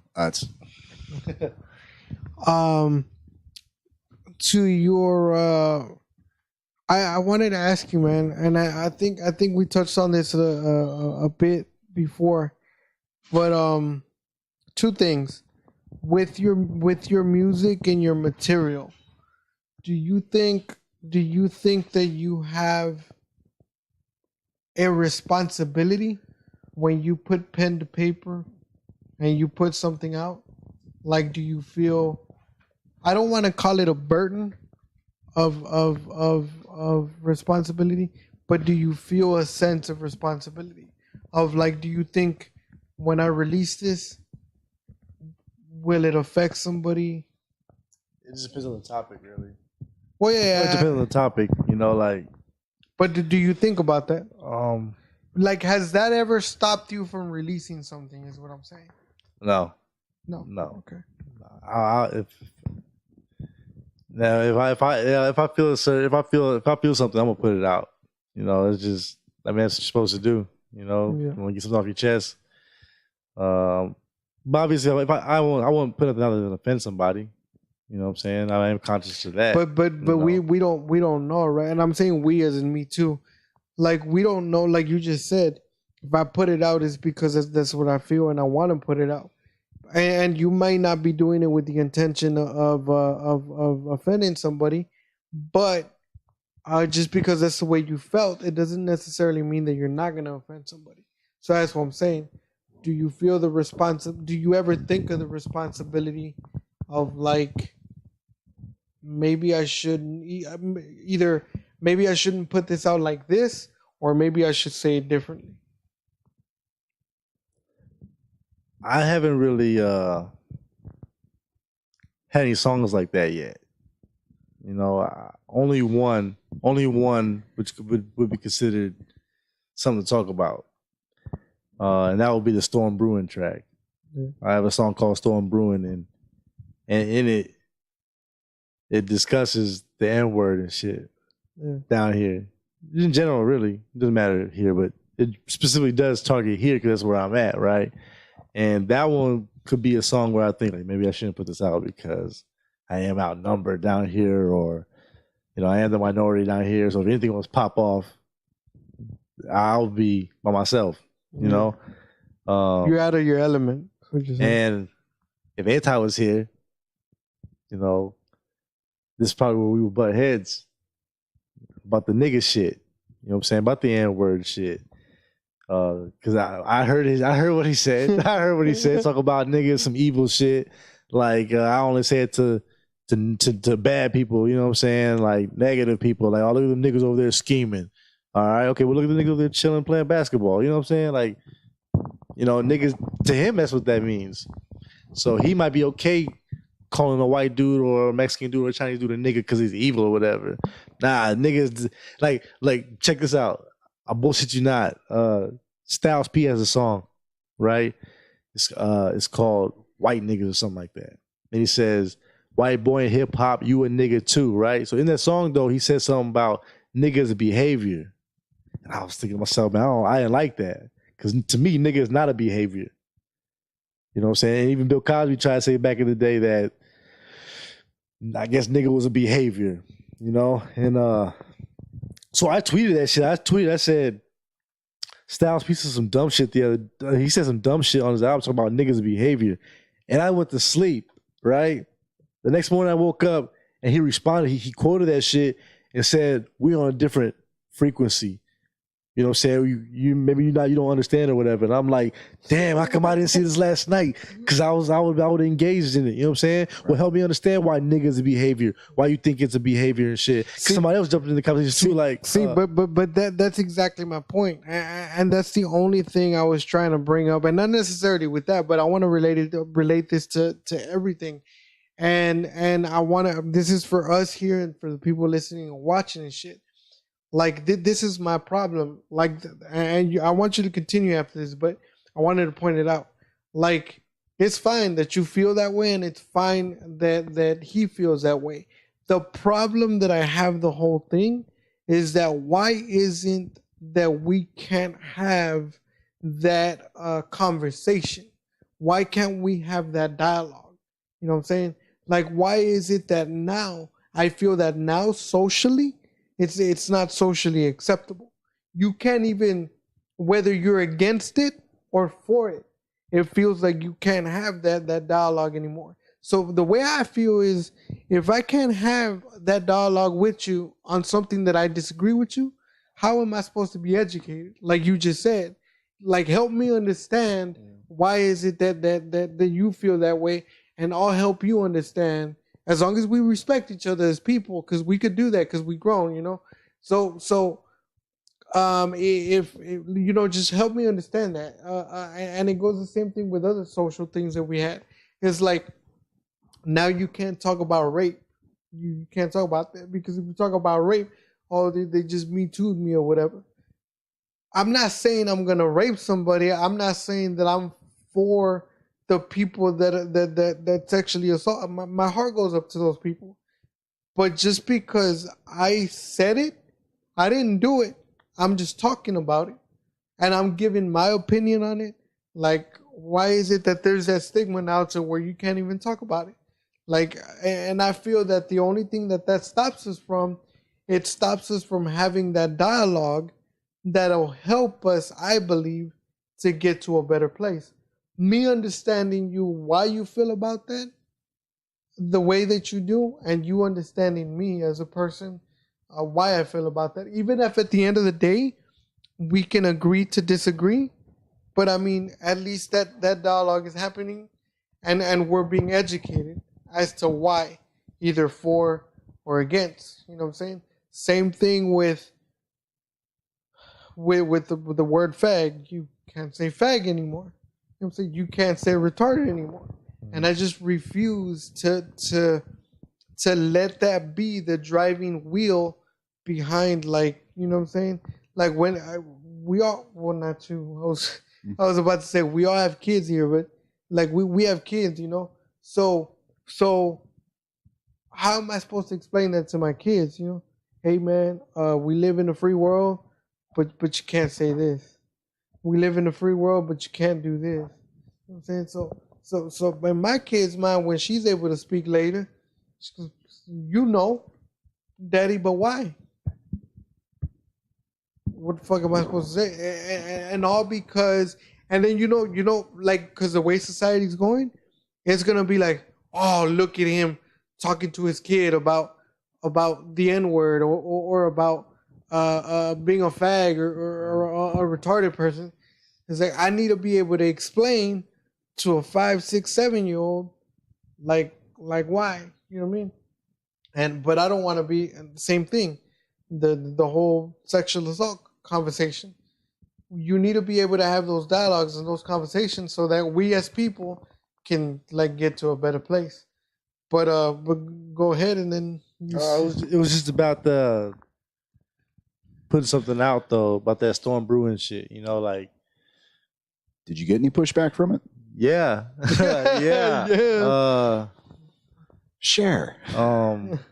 Please do. What the thing is though, it's old, and I don't care. There's no beef now, but actually there never really was no beef because I wasn't tripping about it. But this dude, he had got wind of the song, right? 'Cause I put this shit out like New Year's Eve, and the next day he heard the shit and he mocked my song. He mocked it during like a little clip of him in the backyard with the styrofoam cup, talking about, you know, I'm double sipping, I'm pimping, I'm all these basic ass rhymes real quick, mocking what I'm talking about in the song. Right. Because the song said, and my shit is something like, well, just because you are from here, basically. See, the thing is that the track that I released wasn't to anybody specifically. You know what I'm saying? It wasn't like I'm calling dude out. You know what I'm saying? Like, if y'all listen, you probably you haven't heard the song, have you? I haven't heard that one. All right, you haven't heard it. I have. Storm Brewing, you heard it, so you already know. You know what I'm saying? It's not. Yeah. That second verse isn't to nobody specific. Yeah, it was just general. Yeah. Right. And some people, you know, more than one, caught feelings. You know what I'm saying? Not caught feelings. Fuck it, they caught feelings. You know what I'm saying? Basically, the song's calling you out for saying the N-word and shit when you're not a nigga. You know what I'm saying? So the song, I mean, there is some shit in there when I say disrespecting the whole culture. What the fuck is that? Because you are really, disrespecting the black culture just because you hear it and shit, whatever, or your friends are black and shit like that, blah blah, or you grew up around blacks. That's why they think they can. Right. They can say it. You know what I'm saying? And so the song, the whole song doesn't address that. But it just mentions, you know what I'm saying? A good minute, a good little chunk mentions it. So yeah, I got pushed back. You know what I'm saying? Yeah, somebody had tried to come up with a song, you know what I'm saying? Try to combat the shit. Word is, this dude tried to get like 10 motherfuckers on the track, try to, come at me. You know what I mean? Like, oh, you want this Keynote, man? Motherfuckers like, yo, he ain't do nothing to me. You know what I'm saying? Keynote didn't end this shit to me. You know what I mean? So dude's a lame anyways, right? He's a lame anyway. So, but that will be the closest thing I've released to should I put this out or not, Now that you did put it out and that you did get that minor backlash, if you want to put it that way, do you regret it? No, not at all. Because now I'm glad you said that. Because now you see where I stand. Yeah. You know what I'm saying? So now anybody who I fuck with downtown, is gonna see, I say nigga all the time, but if I run up on Keynote, I'll probably just say, "What's up, my dude?" Because he don't like that. And that's cool. You're showing respect. You got my point. You know what I'm saying? You know what I'm saying? Now if it's like, I say nigga all the time, but fuck that. Yo, what's up, Keynote? What's up, nigga, man? Nah, I don't roll like that. Yeah, you know what I'm saying? exactly. I don't roll like that. So why are you trying to impress me like that? And normally I never have no issue with anybody, you know what I'm saying, trying to correct themselves. You know what I'm saying? Because I get the same thing every time. Same thing every time. Cause I tell them, like, I don't mind beef. I don't mind because I'm confrontational, but also could be a gentleman at the same time. So you gotta know when to keep it a gangster and keep it a gentleman, keep it G and keep it gentleman. You know what I'm saying? So I don't necessarily jump at somebody like, yo, man, why don't you chill with that nigga shit, man? Yo, chill with that shit, man. Yo, don't say that shit around here, right? I don't have to do that. You know what I mean? I can be like, yo, man, chill with that, man. You can refrain from saying that? Come on, man. Oh, you one of them dudes? Come on, man. Chill with that, right? Try to make it on some friendly shit. Because I fuck with you. If I like you, I like you. I'm going to be like, yo, chill with that. You cool, right? If I don't fuck with you, I probably won't correct you because we're never going to cross paths again. You know what I'm saying? Now, so just kind of throw something in here because it's very recent, like within the past couple weeks, man. I was in on a conversation with, not necessarily a conversation. It was the dialogue that was occurring around an open mic. This is when I was there? No, you weren't there for this one, man. Right. One of the comics was, and he was trying to be funny, man. That's all it is, man. We got a local comic, Ray Flowers, black dude, and he doesn't really like talk about being black in his stuff, man. But he's the only black dude, man. So like if one of the comics has something to say, it's like, oh, Ray or something like that. Or if they're going to throw out a joke like that, they'll try to like involve Ray with it. Anyway, man, he was at an open mic. He's doing his set. And like, it was one of those where there's not a lot of people there. So the comics are throwing comments back and forth. And somebody threw it out there, man. And it was basically, he'd had a few drinks in him. He was trying to test his oats, man. He was just kind of like, let me get real fucking casual real quick. Yeah. And like afterwards, like he's got to stand there and he goes, hey, Ray, man, you're not bothered by the fact that I did that. And he goes, dude, you got to stop throwing that hard R around, man. Like, oh, it was the R? Again, he was drunk, so he may have been slurring, man. He was like, I thought I used the A. But it was one of those conversations where it's like, why even, like, I understand sometimes you want to throw a hot word out there just to like catch the audience attention or put that extra little on it. You know what I mean? Like, let's, how to put it, man? Like, you want to make it a little bit risky. You want people to kind of go, just a little bit shock value. Yeah. That's what I was looking for. And it's like, man, you have to know where. One, do you actually? I mean, honestly, this is where the conversation comes down to it for me, man. Is this something you're genuinely feeling? Like, best example I can think of off the top of my head would be Richard Pryor when he put out the album, fucking, yeah, Yeah, and then but he changed the name of the album later on. You know what I mean? Which on some Nas shit. huh? Yeah. On some Nas Untitled. shit. You know what I'm saying? Yeah. Not Nas did the same thing. Oh, I wasn't familiar with that. Yeah, he released an album with that title. It was released for like Okay, for now like I know 2 which one you're weeks. talking about. Yeah. And then he scrapped it because of all the fucking backlash. Well, here was the thing: when Pryor got the backlash for the album, and he was getting backlash, like people want to act like they're like all of a sudden we got socially conscious. Like, no, this is a long conversation. This conversation has been going on longer than most of us and some of our parents have been alive. Right. But he got the backlash, and he was like, "No, fuck you," because that's what he genuinely. That's what he felt when he fucking, put it out there.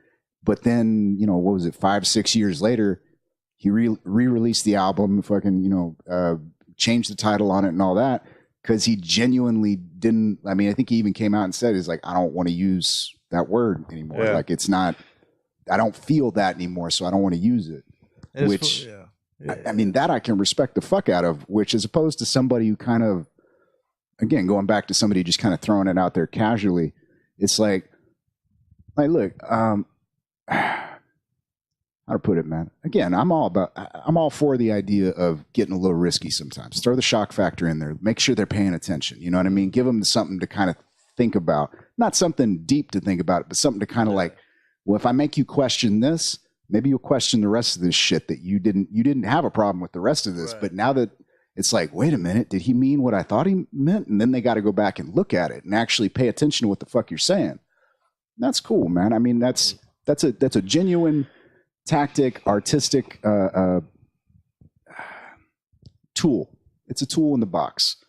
But if it's not something you're really feeling, then why the fuck are you even saying it? You know what I mean? Why even bring that into the conversation then? That's funny because, for example, before I go back to something else, when you say why you say it if you're not feeling it, a quick little story real fast, man.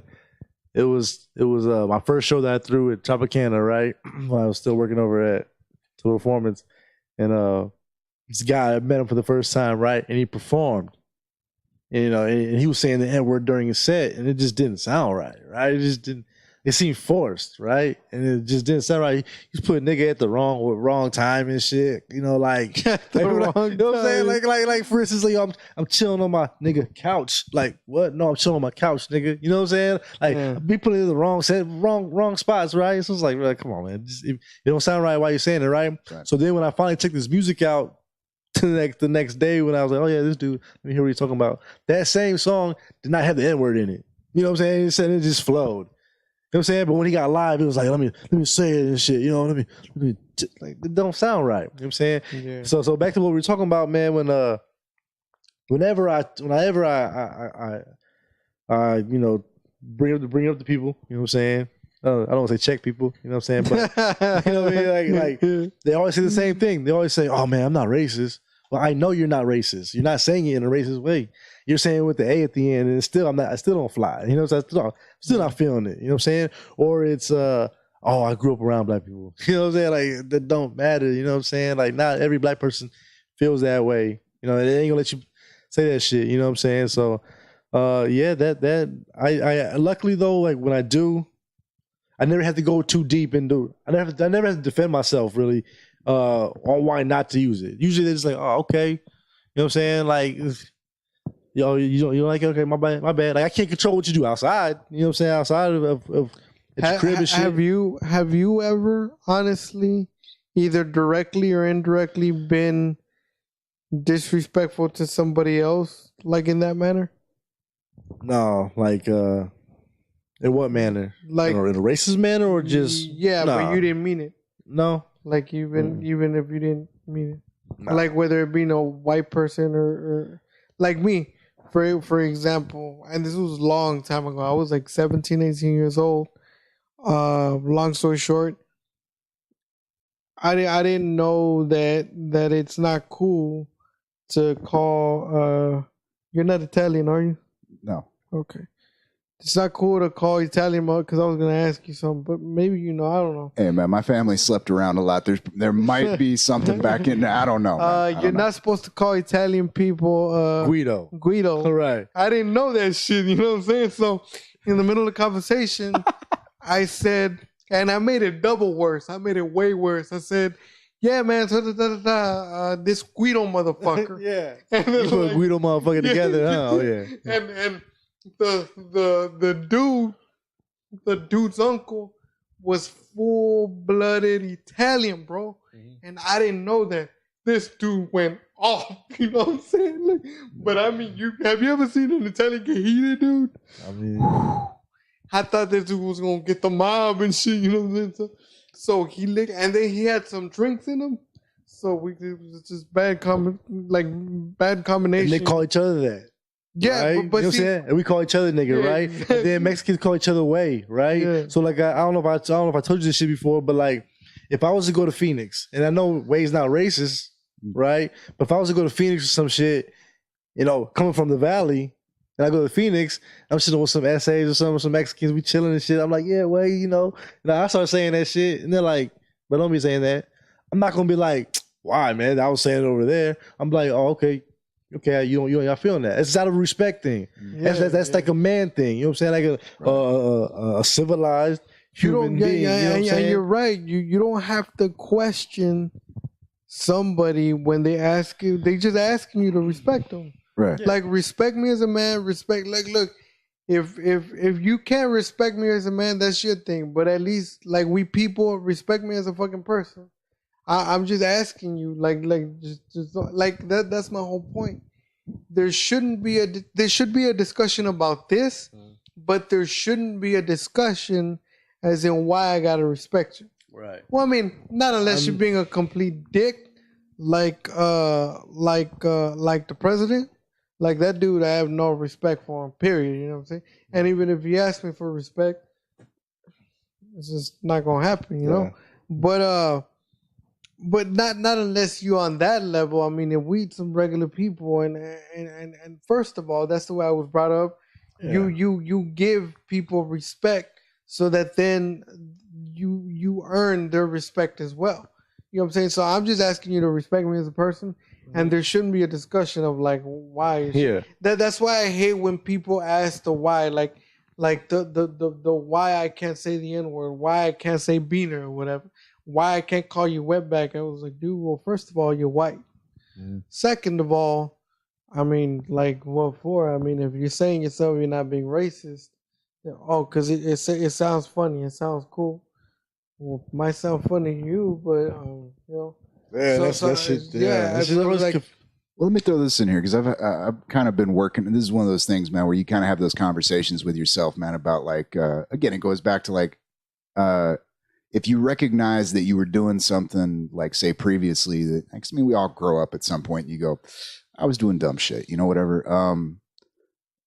You know, just as men, we understand that kind of that loving hostility that we have, you know, hey, what's up, motherfucker, and all that. And that word right there, man, like I've, you know, I used to call people, you know, what's up, this bastard right here, you know what I mean? It's like, and it was, for me, it's nothing, because one, you can call me a bastard. I am legitimately a bastard. You can call me a son of a bitch. My mom's got the mug that says psycho bitch from hell, you know what I mean? So it's like, none of that shit bothers me, but it does bother people, you know? Like I've been like, oh, that's some bitch over there, and it's like, hey man, don't be fucking talking about my mom that way. It's like, you know what? And that kind of, and I stopped doing that. But the word motherfucker, man, I got way too deep analyzing that word, man, because like it's. I think we had a similar conversation the first time you were on about using the N-word, man. About it's look, it can be hostile and it can be recognition. It can be that. I hesitate to use the word loving, man, because there's still that there's a spikiness to that, man. It is kind of a recognition, but the word motherfucker, I started thinking about it, and it was like, all right, if I don't like you and I call you a motherfucker, I'm suggesting you fuck your mother. But if I love you and I call you a motherfucker, what I'm saying is, like, literally, you're not some little boy running around fucking little girls. You're a grown-ass man that fucks grown-ass women. You know what I mean? It's like, I don't fuck irresponsible children. I fuck mothers. I fuck women that got shit to do and have responsibilities. You know what I mean? Yeah, women that gotta fuck by 9 o'clock and be in bed by 10. Well, motherfucker, man, I just found out that I don't think I use it that much, anyways. Like I don't. This motherfucker said. Maybe I do. Maybe I do. This motherfucker just said. Yeah, I do. But I actually just found out that it kind of stems from slavery days. You know, when they would try to, how they would try to get the big black strong motherfuckers, right? So they would. I just said motherfuckers right there. You know what I mean? My bad. So look, there you go. Exactly. So they would try to like incest. You know what I'm saying? They would try to. So there'll be a motherfucker. So they would try to force the mom to fuck the son to keep it all in the family, keep the genes strong and shit like that before they auction them off to the plantation owners and shit like that. But I found that out. I was like, I never heard that before, but motherfucker, I use that. And it's just funny, I guess, if you want to call it anecdote. Did y'all know where this came from? Like, hey, to us, it's me like, hey, fuck you, man. Right. This shit originated. Has nothing to do with go fuck yourself. Nothing at all. This shit goes back to the Indians. The Indians used to go to war, right? Back then, they didn't have guns. They had bows and arrows. Wait. We 2018. Indians or Native Americans? Where are we at? Which one? Hey, both of them. They had violent past. But I was about to say both motherfuckers. You know what I'm saying? Both of them. You know the history of the Maharajas. There's some shit going on. So, long story short, Native Americans went to war, used bows and arrows. You go light arrows and shit, shoot them and kill motherfuckers, So after a while, they were tired of having these Native Americans whooping their ass and shit. So when they would get lucky and they would go to war, they would capture these Native Americans. They would whoop their ass, and some would get killed and so on and so forth, but some would escape. But they didn't want them to escape and then be able to retaliate and come back stronger. So what they would do was they would catch them, they would torture them, and then they would chop their middle finger off. They would chop it off, right?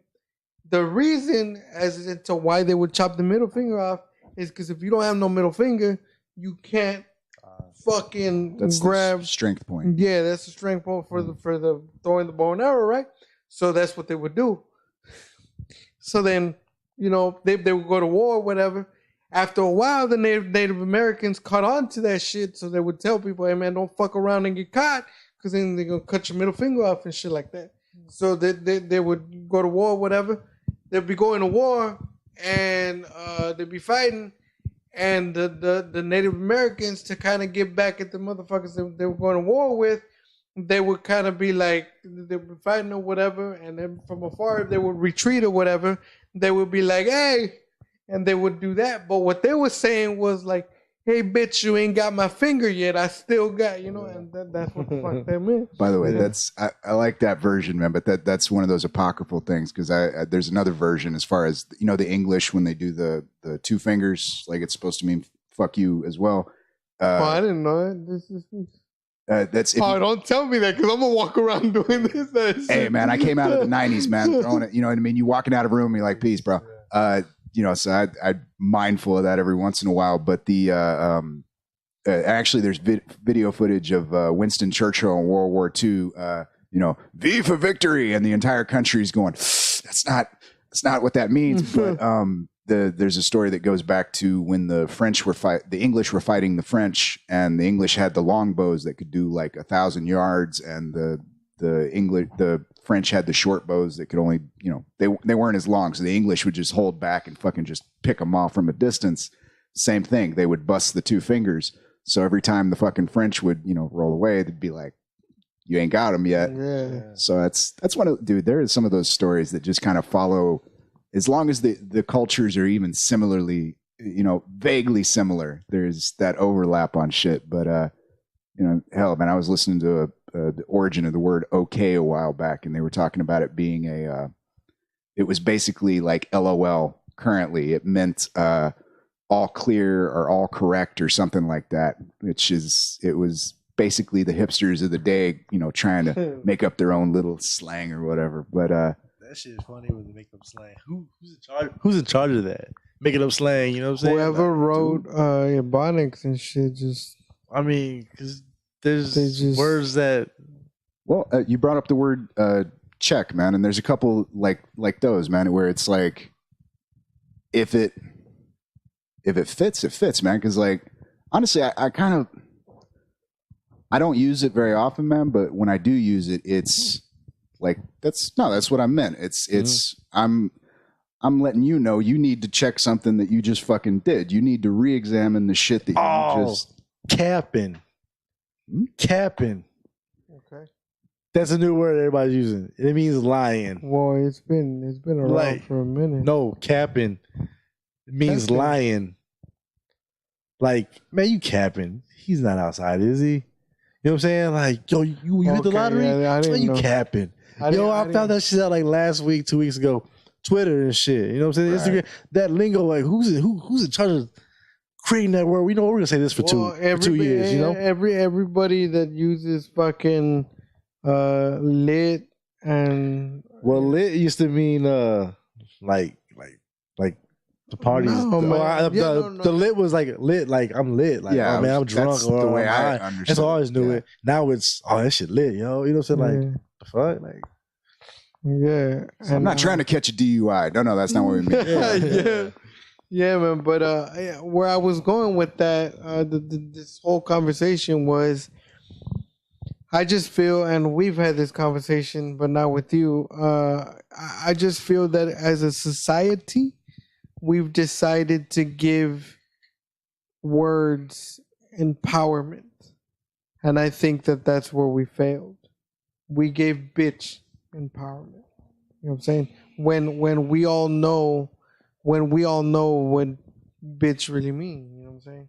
Bitch really don't mean what we tend to use it for. But my main thing is that I think where we failed is where we gave words too much empowerment. And last time, I don't remember who we were having this discussion with, but the individual said, I would like to get to a place in the future where words don't have empowerment, where I could say bitch, where I could say the N-word, where I could say anything and nobody gets offended. I think that was a discussion we were having with John. John, he's a comic. So he's like, why can't we get to that place? And I told him, first of all, man, and maybe for as long as we live, remember me. First of all, I do want to tell you right here, right now, that shit ain't never gonna happen, because we've already crossed that line. It's a line that you cannot retract from. You know what I'm saying? It's just what's done is done, and you have to live with it. Second of all, you can't do that because as we've given them empowerment, we've also given them meaning. So meaning that with that meaning, you have to use them.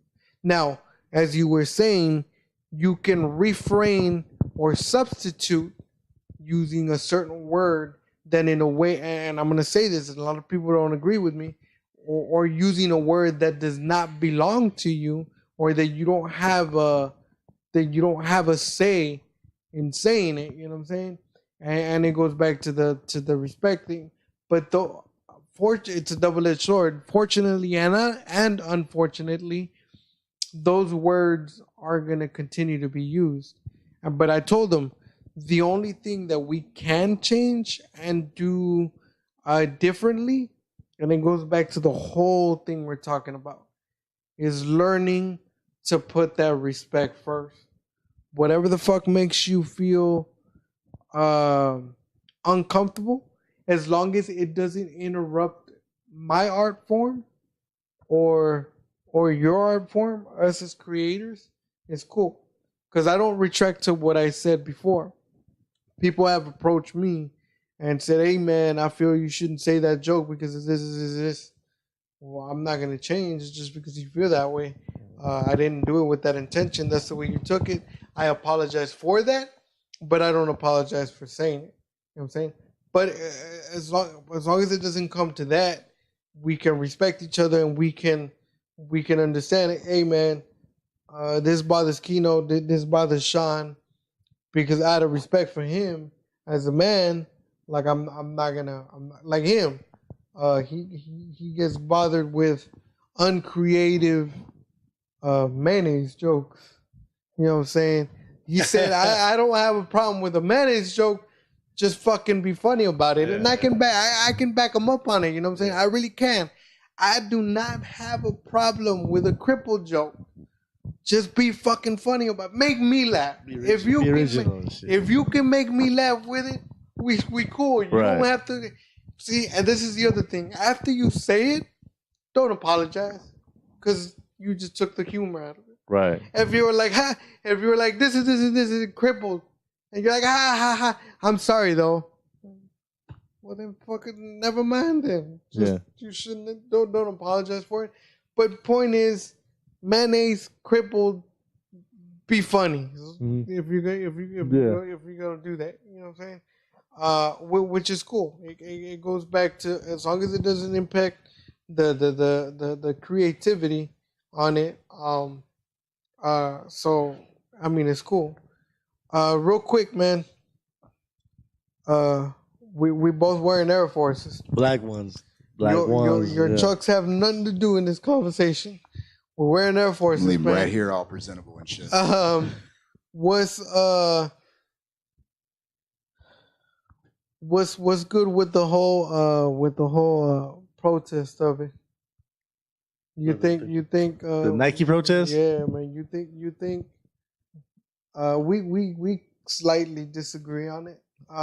But I just feel like it's the same thing, man. You're kind of pulling an individual back from expressing,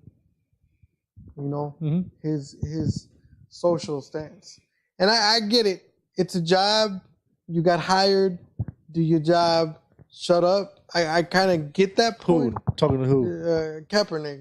Telling him to shut up and do his job? No, I'm saying that's the argument from the other side. People. Hold on. Yeah. Just to be clear, man, are you trying to... Because the thing with the protest in the NFL, the actual... When he was playing for the 49ers and they were kneeling and all that, we've had that conversation. Yeah. We've never talked about the whole Nike deal. I think that's a completely different thing. And I get that. We had the whole protest and shit. We passed that. And on that, I honestly feel that we're as far as us, but also as a country, I honestly don't feel we're ever gonna come to an understanding. I'm for it because I just feel you should have a right, just how people have a right to express how the fuck they feel towards another race or towards another sex. Then you should have a right to. Anyway, point is, the whole Nike thing, and what I think was the most hilarious thing was then when Nike put out that meme of if you're gonna burn the merchandise, please make sure you're in a safe environment. And they said that? Yeah. Okay, Nike put out basically what I'm saying is Nike put out specific instructions on how to burn their merchandise correctly. Don't do it while they're on your feet. Don't do it in a closed room. Yeah. Because it was when that one dumbass lit his Nikes on fire when he was still wearing them. Oh shit, yeah. So and it was all because of the Kaepernick campaign and them signing them. And by the way, just want to throw that out there. I read this yesterday or today. Somebody can fact check me. But Cap just signed a multi-series deal with Nike for campaigning and commercial products for like 6-7 years or some shit like that. For him to be the face of Nike, basically. Well, you saw that shit that I don't know who shared it. It may have been you, but the D.O. Hughley post about Kaepernick trying to copyright trademark his face. Trademark his face. I shared that. That was me. He filed for a trademark for his face. Mm-hmm. So what do you think, man? Do you and just so you can understand what I'm getting at, what I feel the main root cause of all this shit, people are just protesting because why would Nike, choose a person like this, such a bad influence and disrespectful, the patriotism of the flag and so on and so forth to represent them as a company. That's basically what the gist of it is. And do you think that, is there any way to change that stigma? And if there is, how could that be changed? And I would love to hear what you got to say too. I got shit to say. What are you trying to ask me? What are you trying to say again? How do you feel about that? How do you feel about them? How do I feel about Nike using Kaepernick to? No. The people, not so much Nike, because I'm cool with Nike. I haven't burned my Air Forces also because they cost too much. But anyway, but I'm saying with I know the reason that people are giving them the backlash is because their thought process is, why would Nike choose a figure like Kaepernick that is so unpatriotic to this country, so on and so forth, because of what he did, to represent them and be the face of such a big company? What do you think of people painting them and sticking them with that stigma? And I'll straight out and say that it's ignorance.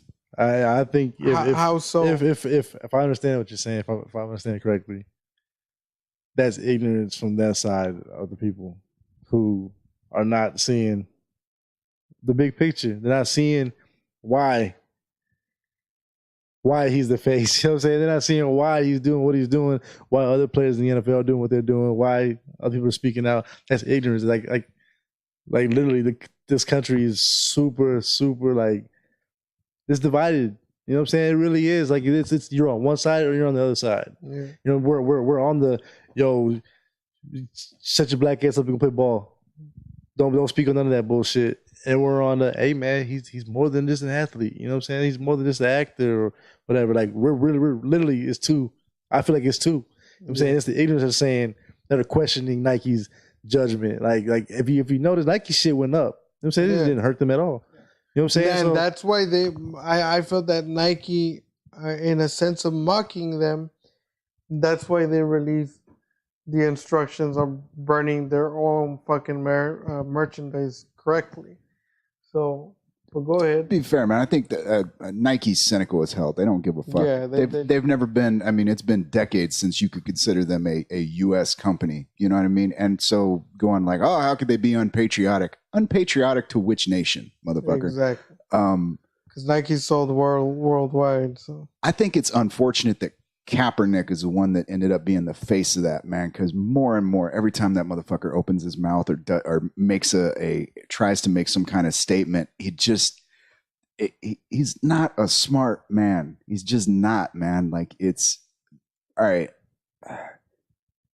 That whole shit that happened with his girlfriend writing some shit about the coach was trying to reach out to him and go, look, man, we're trying to work out a contract for you. And then the girlfriend says something about the coach. And then it's like, well, fuck you. We're not dealing with this shit. Mm-hmm. And it's like, just get out of your own way sometimes, man, which was the point that I had with Freddy about the whole kneeling thing. It's like, it was perfectly within the rules. The NFL had nothing against it. And if he had just gone, yeah, that's what I'm doing. And especially during, my point was, where he fucked himself. I mean, literally, it was, there's the landmine, don't fucking step on it, was don't do it in the post-game press conference. Like, if they ask you about it, you go, you know what? We're here to talk about the game. I'll talk to you afterwards about this. You can get all the statements you want from me, but we're here to talk about the game, and you're trying to make this about something else. That's the point where the NFL, I think, that's where they had the collective backlash. Now, my understanding was the people with the 49ers weren't necessarily giving a shit. I mean, they're in San Francisco, man. They understand what their local, context is. You know what I mean? So I don't think they gave a fuck. But that collective response, if he's a young man, I understand, man. He's still got that kind of chip on his shoulder, trying to prove something type of shit. So it's like, no, I want to make a point. It's like, okay. But I think we all know, man, as you grow up, you realize, like, if you want to make a point as a man, you say it, and then you just let them respond. Let it be. And when it's time, when you need to clarify something, don't keep restating your point. Like you're trying almost. That's where he messed up at. I mean, that's where he hasn't spoken a lot. I feel like he hasn't spoken a lot, to defend what's going on. I mean, he had a couple couple press conferences, right? But we hear way too much outside and not enough him, you know. And Right. this man was, you know, this shit started when he just sat on the bench. He was just chilling, minding his business. I'm not standing up. Mhm. I'm not kneeling. I'm not reading a book. I'm not on my phone. I'm just chilling. Right. Like on some real shit before even this Kaepernick shit started. When I went to events, I didn't put my hand on my heart. I didn't take my hat off. You know what I'm saying? But it wasn't out of disrespect. I didn't. And that anthem don't slap like that. That shit don't bang like that. You know what I'm saying? I don't feel it like that. You know, like it just was just a song to me.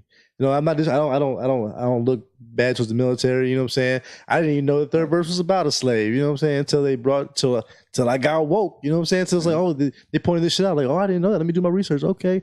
Oh, I see why he's doing that. Okay. All right. Now we know. You know what I'm saying? But I would always just stand up and just chill. All right. But it wasn't out of disrespect, you know what I'm saying? But this man was just chilling on the bench, sitting down, waiting to play football. Until they finally pinned on, like, oh shit, he's not standing up. He's you know what I'm saying? They started making a deal. Right. And then the Army man is the one that told him, the one who played in the football. See, now that would have been an interesting conversation. That's what I'm saying. Like Kaepernick didn't do himself any favors, but I don't think it's a.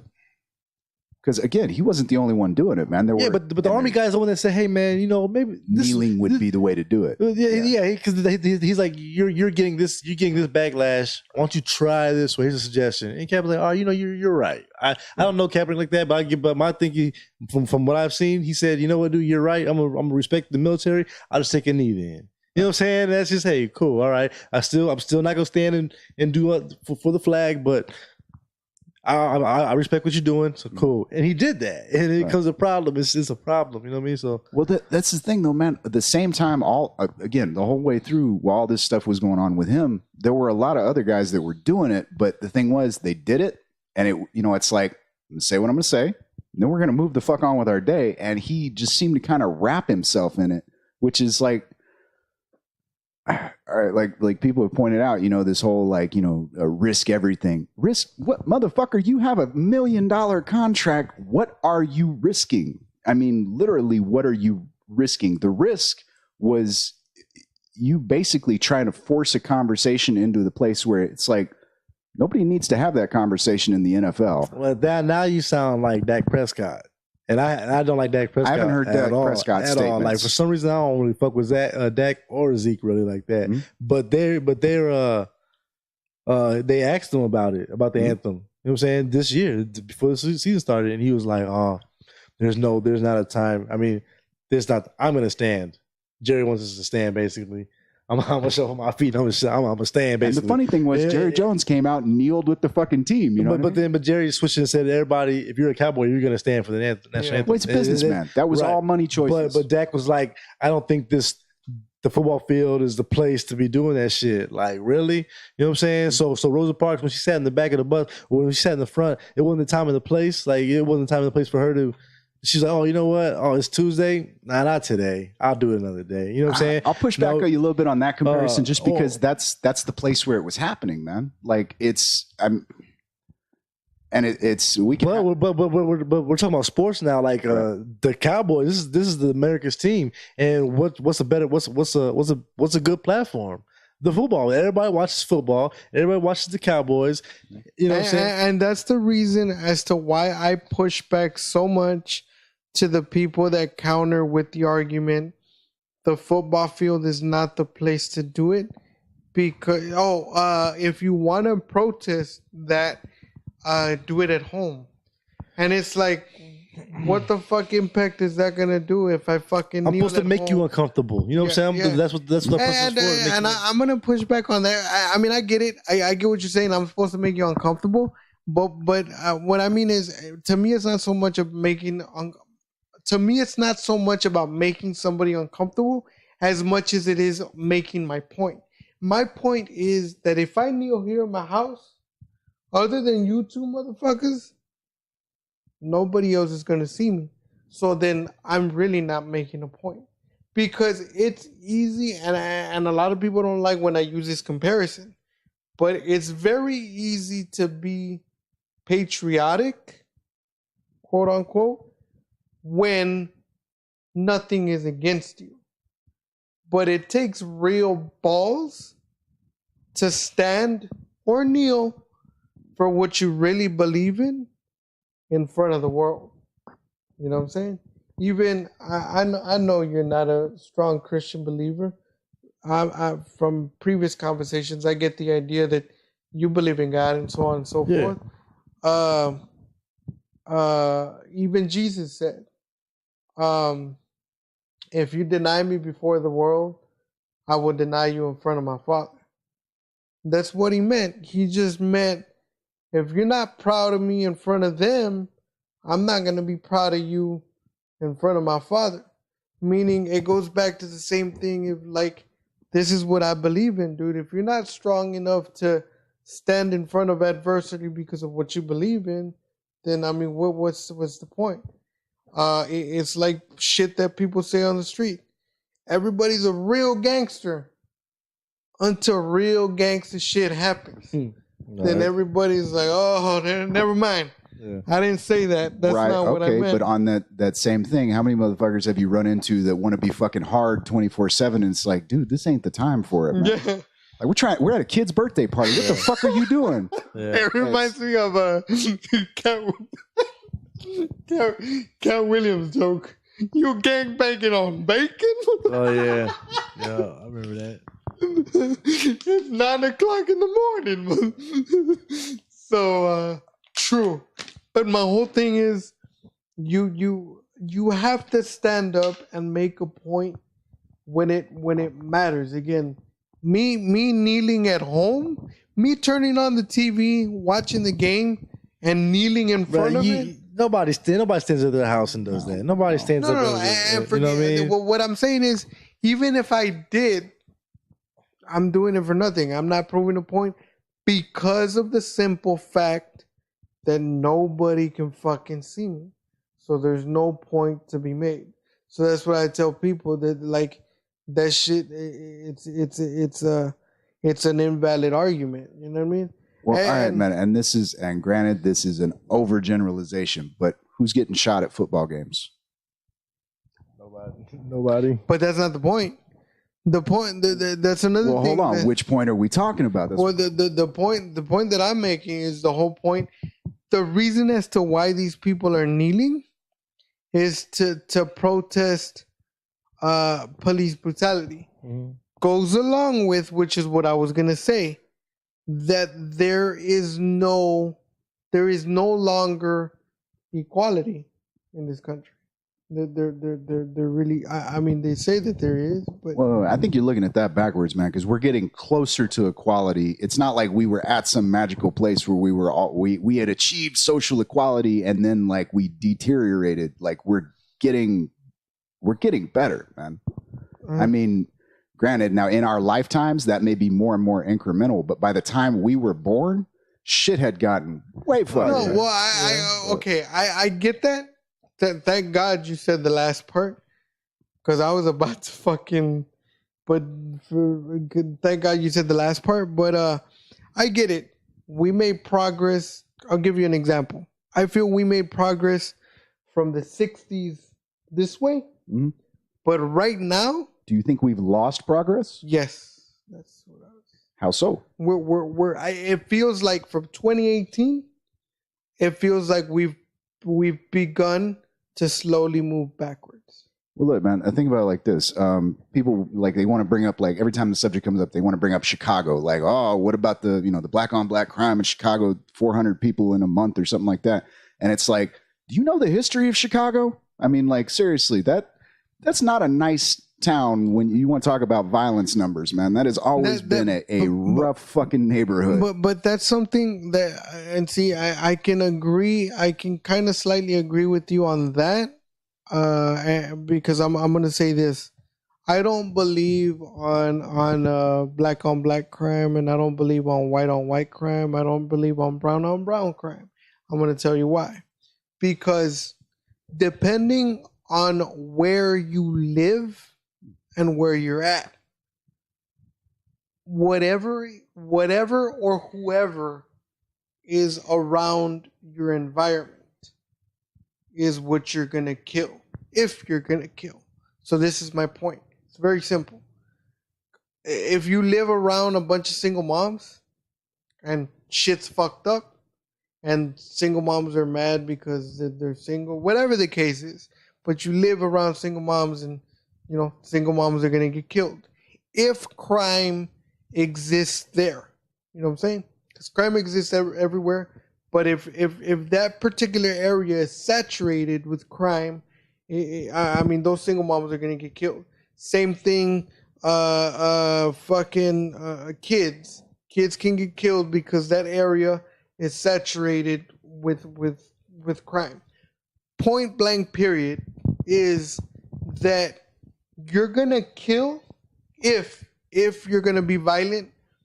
You're gonna kill what the fuck is around you. So that's why I'm saying, like, kind of black on black crime. Yeah, I understand. You know what I'm saying? It's kind of got a lot of black folks, so more killings. Yeah.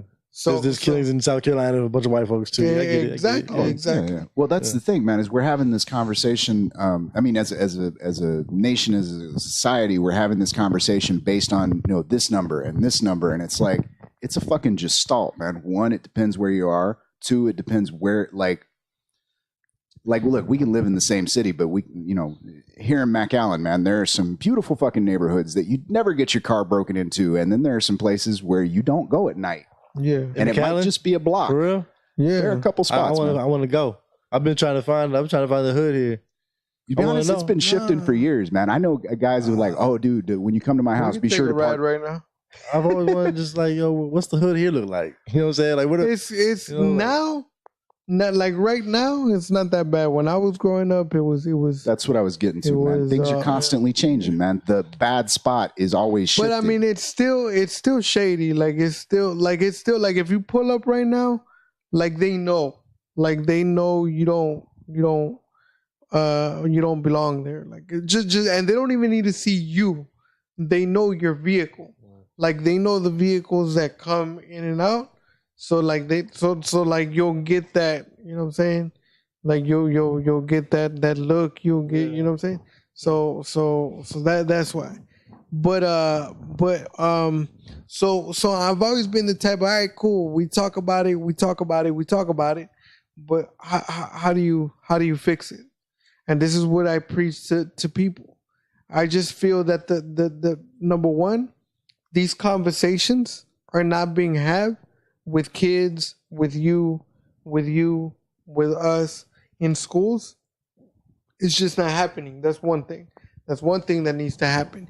And they need to happen with kids. You know what I'm saying? And a lot of people say, oh, they're kids. They're not going to understand. No, motherfucker. They understand. Kids, you underestimate. They're very smart. Yeah. You're the one that's stupefying them. You know what I'm saying? So what I'm saying is, like, these conversations need to happen. And secondly, the way you minimize, because crime is always going to be there, whether you're black, you're white, you're Asian, whatever. It's always going to be there because greed exists. So what I'm saying is, I'm just saying how you minimize it drastically, that I believe. It's just that, talking about it. But education, man. You have to educate people, grown people, kids, everybody, on why this is happening, how it's happening, what's affecting. Because we know what it is. It can be drugs. It can be poverty. Those are the major things that affect these issues. But nobody wants to have these conversations because we go back to the same thing. I mean, you can't say that. You can't talk about guns. He's 7 years old. Unfortunately, today, I could probably hand a gun to a 7-year-old and they can load it quicker than I can. Unfortunately, nowadays they load magazines more than they can read one. It goes back to that joke on The Simpsons, like, oh, you come from the public school system here. We need to start you off something bigger. It's man. So that's the reason as into why why this shit is happening. So I mean, if you educate, if you have these conversations, I feel that that's the reason that it's gonna that is going to minimize these issues. And also, we need to stop looking at Sean because of what he has. We need to stop looking at Keynote because of what he doesn't have. You know what I'm saying? Like we forgot one simple thing, one simple rule that we were born with. And that is that we were all born as fucking human beings, bro. We all bleed the same blood, whether you like it or not. We all breathe the same fucking air, whether you like it or not. So I mean, it's just these conversations, and I'm telling you again because we go back to the same thing. You got kids, I got a kid. I'm gonna have to sit, and this conversation that I'm having with y'all, grown ass people, I'm gonna have with my kid when she's a kid. It's funny because my daughter she's 4, right, and she learned the Pledge of Allegiance. So like told my wife, I was like, yo, should I wake her up? You know what I'm saying? Should I make her woke, man? Tell her we don't fuck with the Pledge of Allegiance. You know what I'm saying? You know what I'm saying? We don't fuck with that stuff. But my wife was like, nah, let her be. She's young. And I was like, man, she gotta know sometime. You know what I'm saying? Like, you were like, you were trying joking, to, obviously, but you were trying to, treat that. You were trying to treat that shit like if it was Santa Claus or something. Should I tell him Santa Claus is real? Like, yeah. How about should I tell him about Kaepernick's kneeling or what? Here's the thing, though, man. I think on some level, and I might be stretching here, but I think it is a little bit like Santa Claus, man. Because I remember I grew up in a military family. Even my mom was in the Army back when they still wore dresses, man. So I mean, like, the whole thing was, it wasn't like, wake up in the morning and thank Jesus and George Washington. It was just like, the respect was there. It was kind of like I saw everyone around me being respectful. So it was like, as a kid, you just kind of pick that shit up and you go with it. I would stand up, put my hand on my heart, take my hat off and all that stuff, man. And then at a certain point, it's like, look, I'll be the first one to bitch about this country in certain conversations. But at the end of the day, there's an old Charlie Daniels song where he's like, it's basically like, you think America's falling apart, but go ahead and lay your hand on a fucking American and see how quickly, it'll be the Cowboys, the Rebels, the hippies, and the Yanks. You know what I mean? It's we can fight each other. This is in-house. You know what I mean? And that kind of pisses me off about the conversation that's happening internationally. They're always talking about, police brutality in America. And it's like, handle your shit. We're trying to handle ours. Yeah. Now, we're not doing it in the most effective way. But I think we're slowly figuring out how to have some of these conversations, man. Because for a long time, like, I wouldn't say enjoy might be a strong word. I get a lot out of listening to and reading some of Malcolm X's work. Whereas, like, don't be wrong, we can all respect Martin Luther King because he was that shit gets dark, man. Like, when you really get into like some of X's shit. Yeah. I mean, I don't know if you've ever read, and I haven't read much. I've only read a couple of, and this dude, like, it gets dark. It gets really dark to the point where it's like, where was he really? Well, one of the points on it, you know what I mean? when before he had the whole break, when he was still kind of like the spokesman for the Nation of Islam and all that, at one point saying like 63 or so, he kind of came to this point where it's like, look, we have to keep the segregation thing going because we don't know how to have this conversation. And if we try to force this conversation on our society, we're just going to end up in war, which I think was way too pessimistic. But, hey, man, again, it was, he grew as a man. You listen to some of the stuff he was saying there at the end. He was damn near more touchy feely than King was at certain points. So I think we're slowly learning to have the conversation, but if we don't have that like I really fucking hate this whole thing where it's like, oh, you're a Republican, Democrat, liberal, whatever the fuck it is, you know what I mean? Like, it's like, I'm done with you. It's like, you still got to live next to them. You know what I mean? Yeah.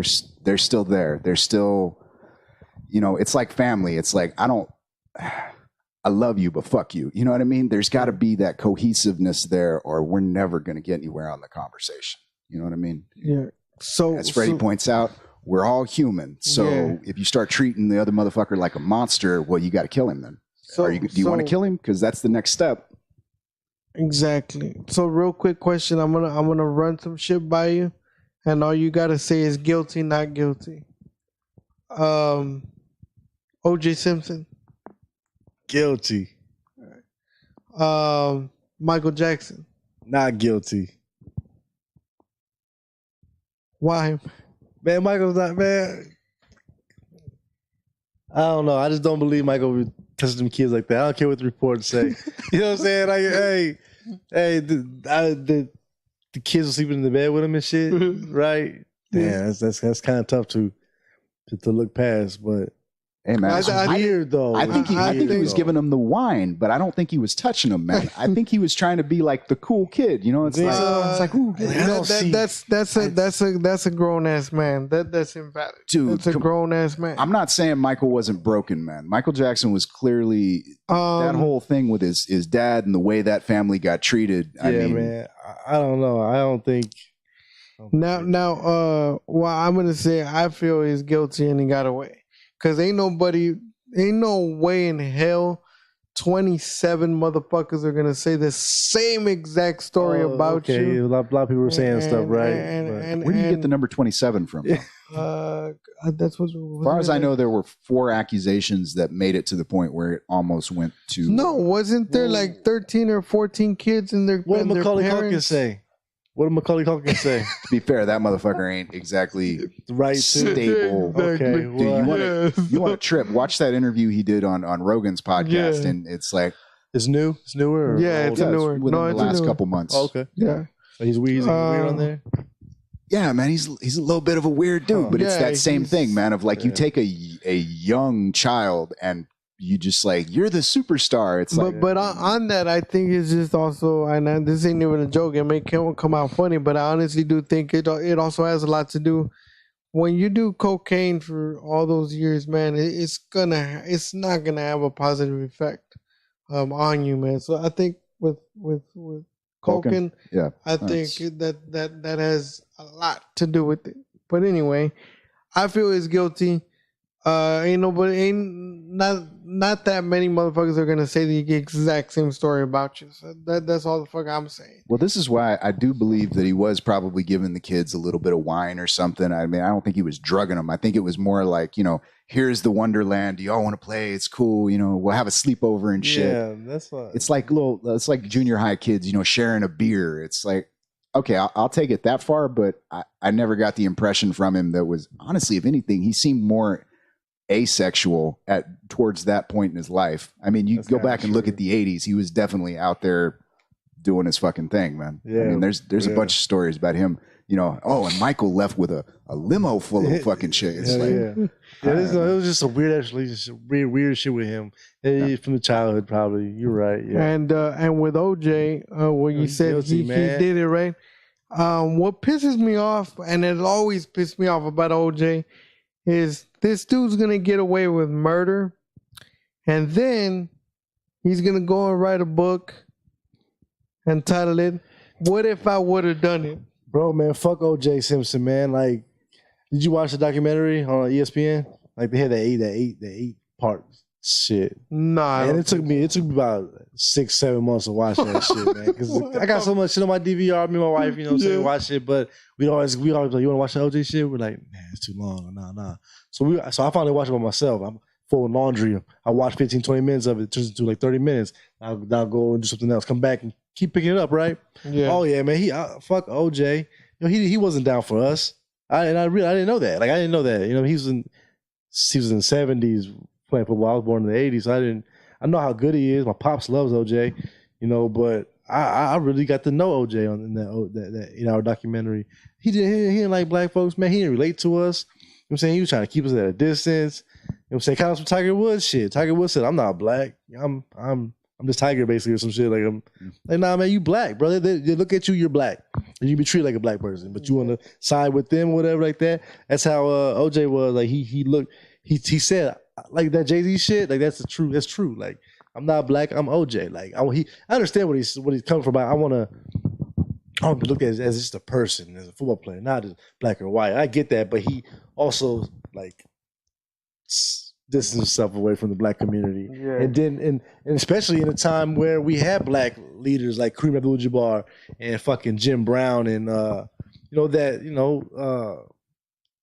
Muhammad Ali and shit, right? You know what I'm saying? So prominent black athletes like that who are basically doing the same shit Kaepernick, is representing. You know what I'm saying? Standing up for our black rights, for speaking for us, and OJ ain't do shit. OJ with the white folks mingling in Brentwood and shit like that. That's what he was. That's what he was on. You know what I'm saying? He didn't care about us and shit like that. So that motherfucker was guilty. Next. Who we got next?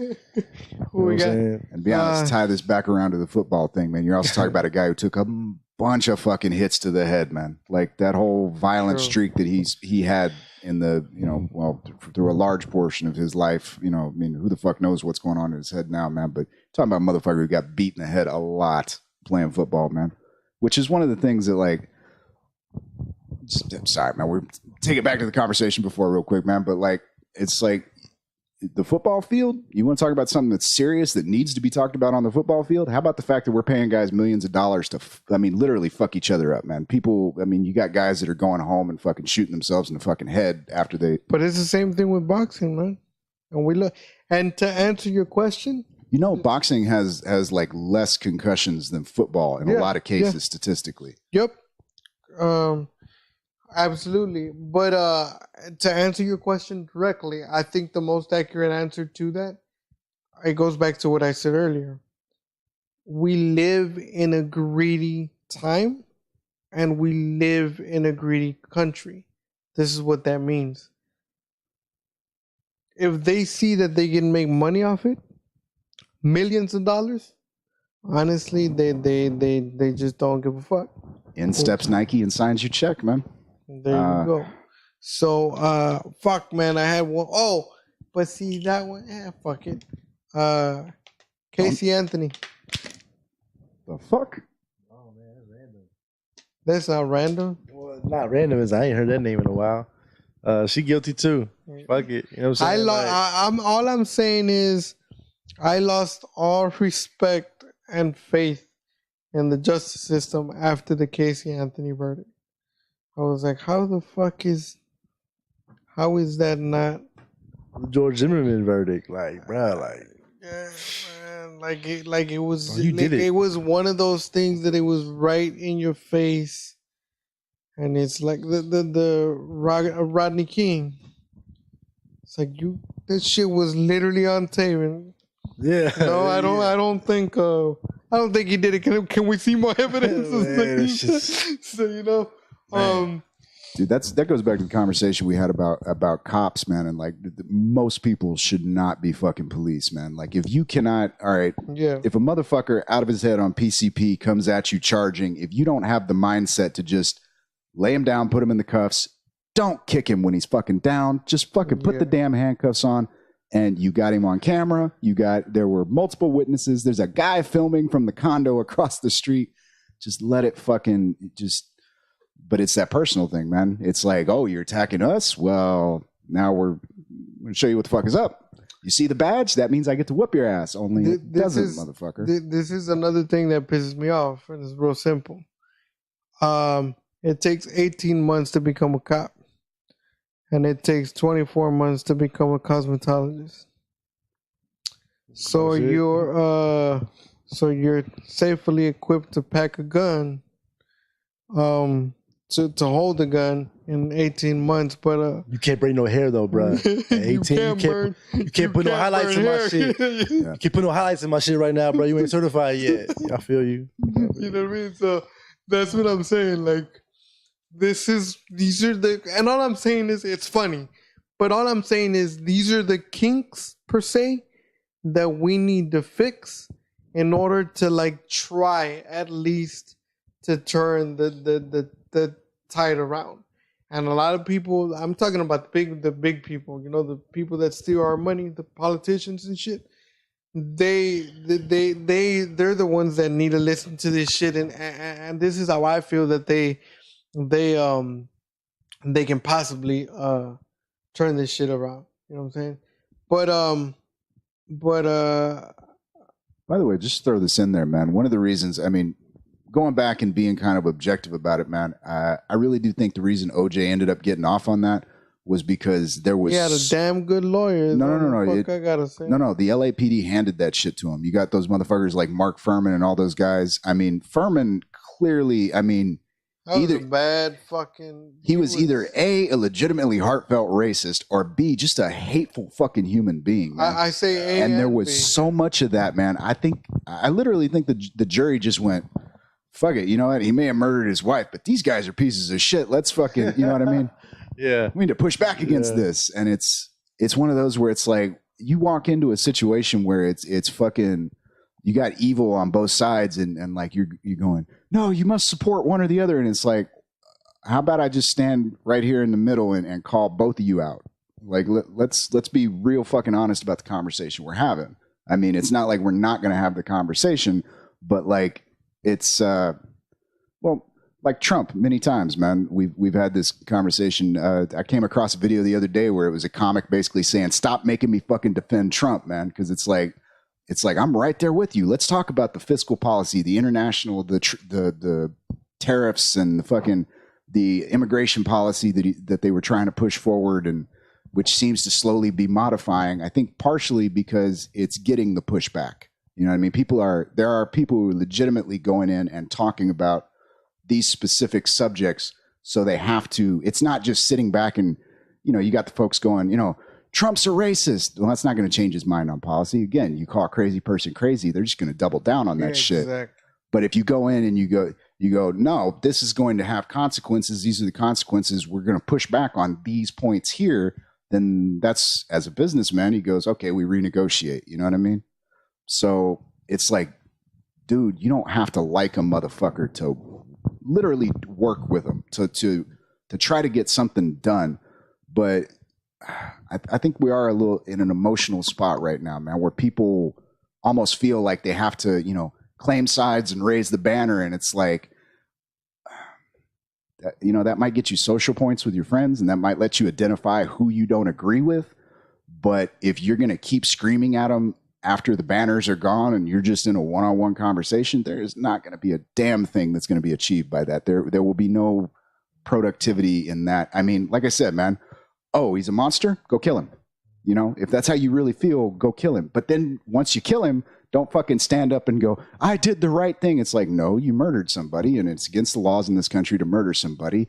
Be willing to accept the consequences. If you feel that passionately about it, which is one of the things, again, going back to Kaepernick, that I can't sympathize with the dude, because it's like he's wrapping himself in this fucking, you know, I'm the martyr, and it's like, no, you were the one that was dumb enough to fucking stand up when you should have just fucking kept your mouth shut. And I don't mean on the field. I mean, like, when people were pushing back against it, if you believe what you believe, you don't have to justify shit to people. You know, I did what I did, and this is why I did it. Leave it. You know what I mean? Either they can figure it out, or you get to identify the people that aren't paying attention to what you're really saying. But if you're down there screaming back and forth with them, the people that are standing around it aren't, all they see is two people screaming at each other. They weren't there for the conversation. Yeah. To kind of wrap this around and end it kind of, I guess, on a lighter note. Are we coming on that time? Yeah, I think so. Is Pac really dead, man? Yeah. Yeah, he's dead. Yeah. He dead. Did you see those pictures? You haven't seen the pictures? About Suge Knight's son? Yeah. Nah, I didn't click on that bullshit. Some shit you just don't click on, man. Because it's like, bro, Tupac been dead. You know what I'm saying? I'm finna click on that bullshit. You know what I'm saying? That's fake news. Ain't that what Trump says? Yeah. You know what I'm saying? It's fake news. So, I was watching an interview a while back, and this woman, like, I forget what she was talking about, but she was making this very passionate thing. It's like, a few things I believe in this world, you know, human rights and dignity, and Tupac is still alive. And I went, okay, next channel. Yeah. Just no. Hey, Saturday, man. Who you going for? Wait, This Saturday? This Saturday. I don't know why the fuck I was thinking about Wilder. Which one's this one? This Saturday, baddest man in the business, boy, Bud. Oh, Bud Crawford. Yeah. I got Crawford. Yeah, of course, right? Who's going against Benavidez or something? Yeah, but I got Crawford definitely, Yeah, man. definitely. That's not even that shit. You fuck with boxing? Not as much as I used to. Yeah. Yeah, I got. You got Crawford. cable? You watch it? Yeah, I watch. Do you watch it every time I tag you and shit? Do you watch that shit? Okay, man, you still fuck with boxing, right? Yeah. Okay. You don't see I tag you in my post. You don't. I actually gotten into doing. I do the pre-fight and the post-fight. So I give my thoughts on the pre-fight, and then I come back and give my thoughts on the post-fight to make sure I was right or wrong. Yeah. I do live streams now. So and I tagged you long on too because you asked me in a comment. You tagged me and you're like, "Who you got?" Oh, and I tagged you back to link you to my. I think I remember my thing to the video. So now that's what I do because I get a better response and I can actually spark a discussion. Yeah. So I've been doing that. So now that's what I've gotten in the having on that Triple G fucking video. Yeah. I got 129 views, bro, on that shit. And I had like 30 comments where they were going back and forth and shit. But the right man won, right? Yeah. I got and I called it right. I called it exactly right. And you can go back and look at the video. On the pre-fight, I called it a majority decision, and that's exactly what the fuck happened. Yeah. But yeah, I got Bud on that one. Who you got on this? On the Wilder Fury. Wilder, man. Hey, Fury's alright. He cool. He entertainment and shit, but I don't think he's fucking with dude. Yeah. But then again, that Joshua Wilder fight is gonna be something. Yeah. He could lose that one. You know what I'm saying? I mean, Joshua look like he got popcorn muscles and shit, but he is solid. He's solid. But Fury, Wilder can take a punch. Yeah, he definitely can. take a punch. When I only saw Stavern shake him twice in the fourth round of their first fight. That's when I saw when he. That's when you saw him take a punch. Yeah. Oh, you didn't see the Ortiz fight, bro? He was losing. Wilder was losing to Ortiz. No. I saw that one, and he was getting rocked. And Wilder was gonna lose, but then Wilder turned around like a champion's supposed to do. And he showed. No. But what I'm saying is, but in that one, he didn't really. I mean, he touched him, he tapped him, but he didn't really shake him. I don't think. Not the way Stavern. I see what you're saying. I feel you're saying. Yeah. Stavern hit him with that that overhand right, dude, and I just fucking saw. You're right. He was wobbled. He's wobbled. Shit! Yeah. Like if the ropes wouldn't have been there, it would he would have taken straight to the ground. Yeah. I'm pretty sure he would have gotten up because it wasn't that bad. But all I'm saying is that punch was good enough to put him down. But he came back. Yeah. I got Wilder on that Fury. I disagree with what everybody. Rogan's a big boxing fan, and he thinks that Fury is an elite fighter.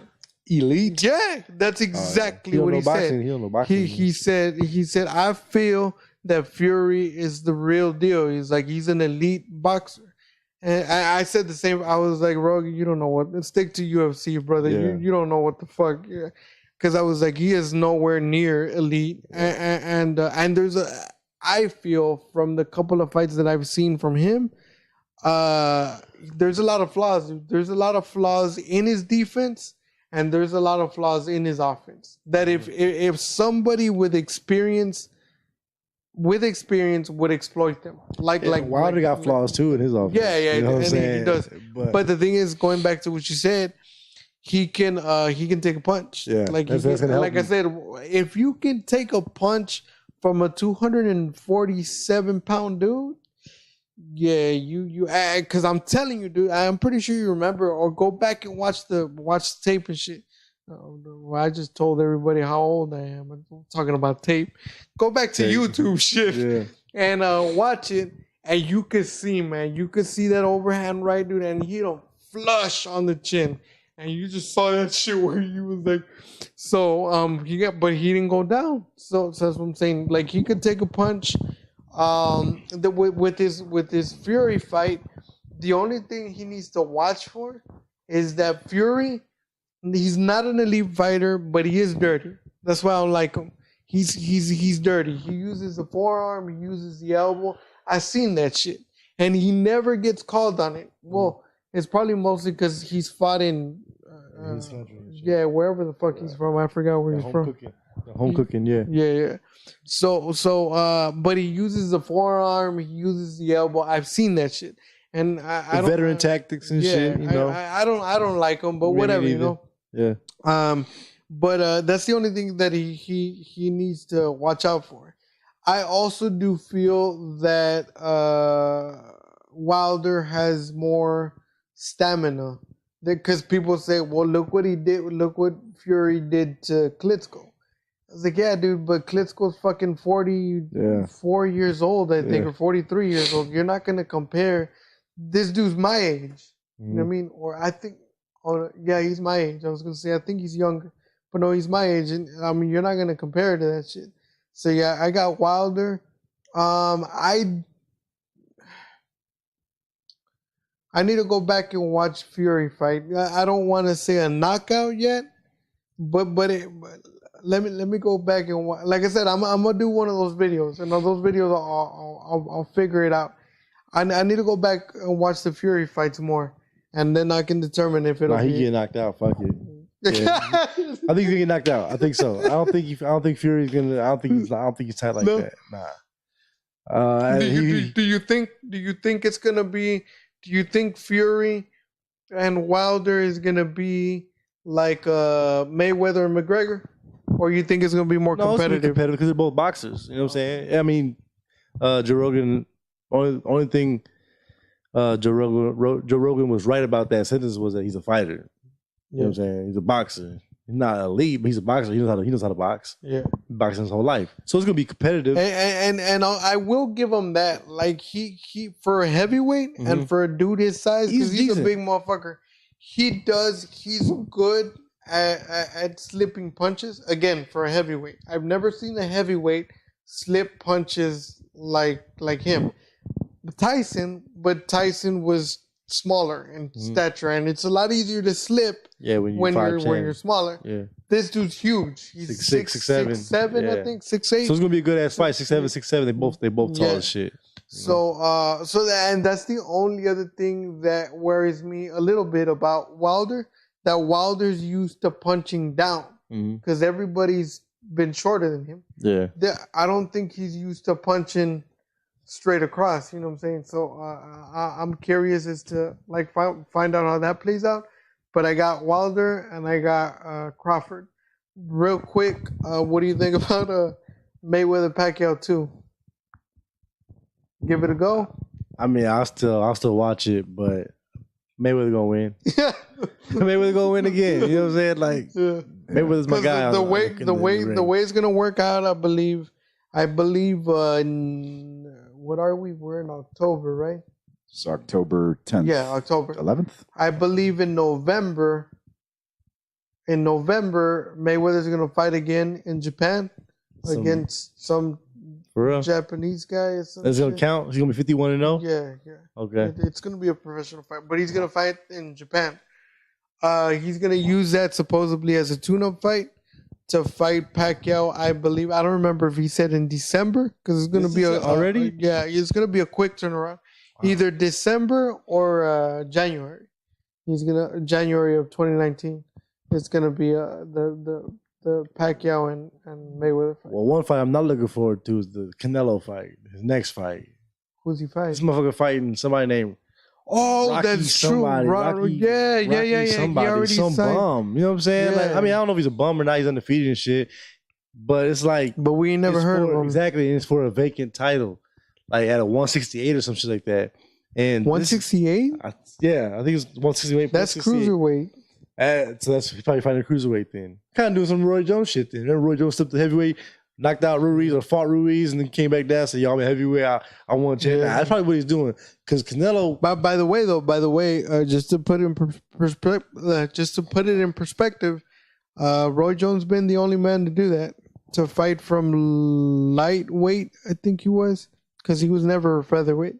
From lightweight all the way to heavyweight. Yeah, but he fucked himself up in the process. The what? He fucked himself up in the process. I agree. But he about that. He wanted that accolade, is basically. And to be perfectly honest, I think Canelo has made some missteps in the same vein on his way through. Yeah. And Canelo actually, Pacquiao did the same thing. Canelo, for his whole career, he said, "Man, belts don't mean nothing." You know what I'm saying? That's why he'd always fight at his own weight class, his own catch. We were gonna fight at a catch weight, right? He'd be like, "Yo, we fight at 157. That ain't no weight class. 157 is no weight class, right? It's 154, 160. You know what I'm saying? 161 or some shit, or whatever." But he always fought at his own catch weight, and now all of a sudden it's about a belt. Yeah. With this bum ass dude who we never even heard of. You know what I'm saying? Yeah. When he could be fighting motherfuckers like Charlo, like Jamel Charlo. I mean, we don't know. Maybe it's a money thing, dude. Maybe he got offered good money. Maybe this dude really wanted to fight him for the name recognition. And maybe Canelo was like, you know what? I don't think so. And maybe they were like, hey, you know what? We'll put this title and this purse. And maybe he was like, well, fuck, let's do it. You know what I mean? So, because I know that he got to pay. He got a huge the purse alone. I'm gonna see if I can look it up. But the purse alone for the Triple G fight was a shitload of money. Like, it was a big chunk up front, and then he's still gonna get a cut from the gate, and he's still gonna get a cut from the pay-per-view. So he's young as hell too. Yeah. Like, he young as fuck. Like, like 20, this dude, if he doesn't start fucking up, which I don't see it, but I'm just saying, if he doesn't start fucking up like Broner did, this dude's gonna make a lot of fucking money. Like, I can't stand Broner no more, man. He's been my guy. You know what I'm saying? When he first came in, when he first burst on the scene, I was like, oh, this dude, he got charisma, he cocky and shit. Oh, I like him. But he just started getting ignorant. Yeah, definitely. He's getting ignorant. And I'm like, bro. For real. You turn me off, man. Did you ever see that video when he got pulled over for the DUI? The first DUI? So I actually saw the footage of the dash cam. And he was really fucked up, bro. They pulled him over in the Benz or whatever, and it was a girl cop, right? So he tries to start flirting with the cop to try to let him so they can let him go, and he tried to pull the Adrian Broner card, you know what I'm saying?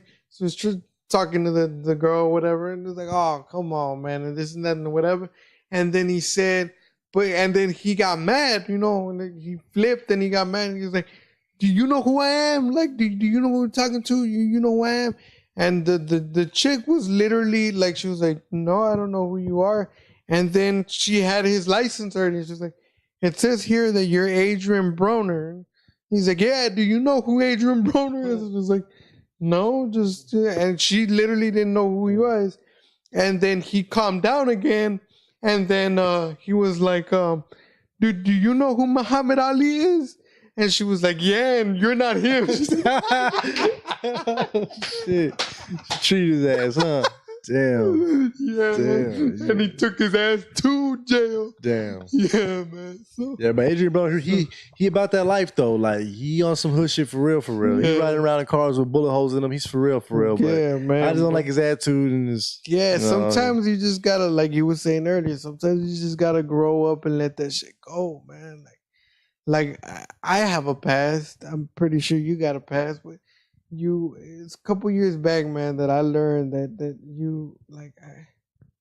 It's only cool when you ain't got shit else. When you don't have nothing to live for. When you have nothing. Like when I was back in high school, and I wanted to feel like I was accepted. I would embrace that lifestyle or whatever, but. Shit gets old, man. Alright, cool, you sold drugs. Alright, cool, you was shot at. And then, like, that's what it is, man. But yeah, man, like with that shit, I also lost. I was so happy when Maidana whooped that ass, dude. I was fucking happy, man. Like, that fight made me happy because I always felt that, that he wasn't like that. He really wasn't. Because he was fighting a bunch of scraps. Yeah. So at the beginning, so I was like, they haven't put him in with a real Animal. with a real good boxer, you know. Yeah. The only one that he fought and that he beat, and he had trouble doing it, was when he fought Ricky Hatton's brother. Is the only Matthew Hatton? Matthew Hatton is the only one that was a real name. And he beat him, but it took him, I think, 10 or 11 rounds to knock him out. Or whatever. Yeah, bro.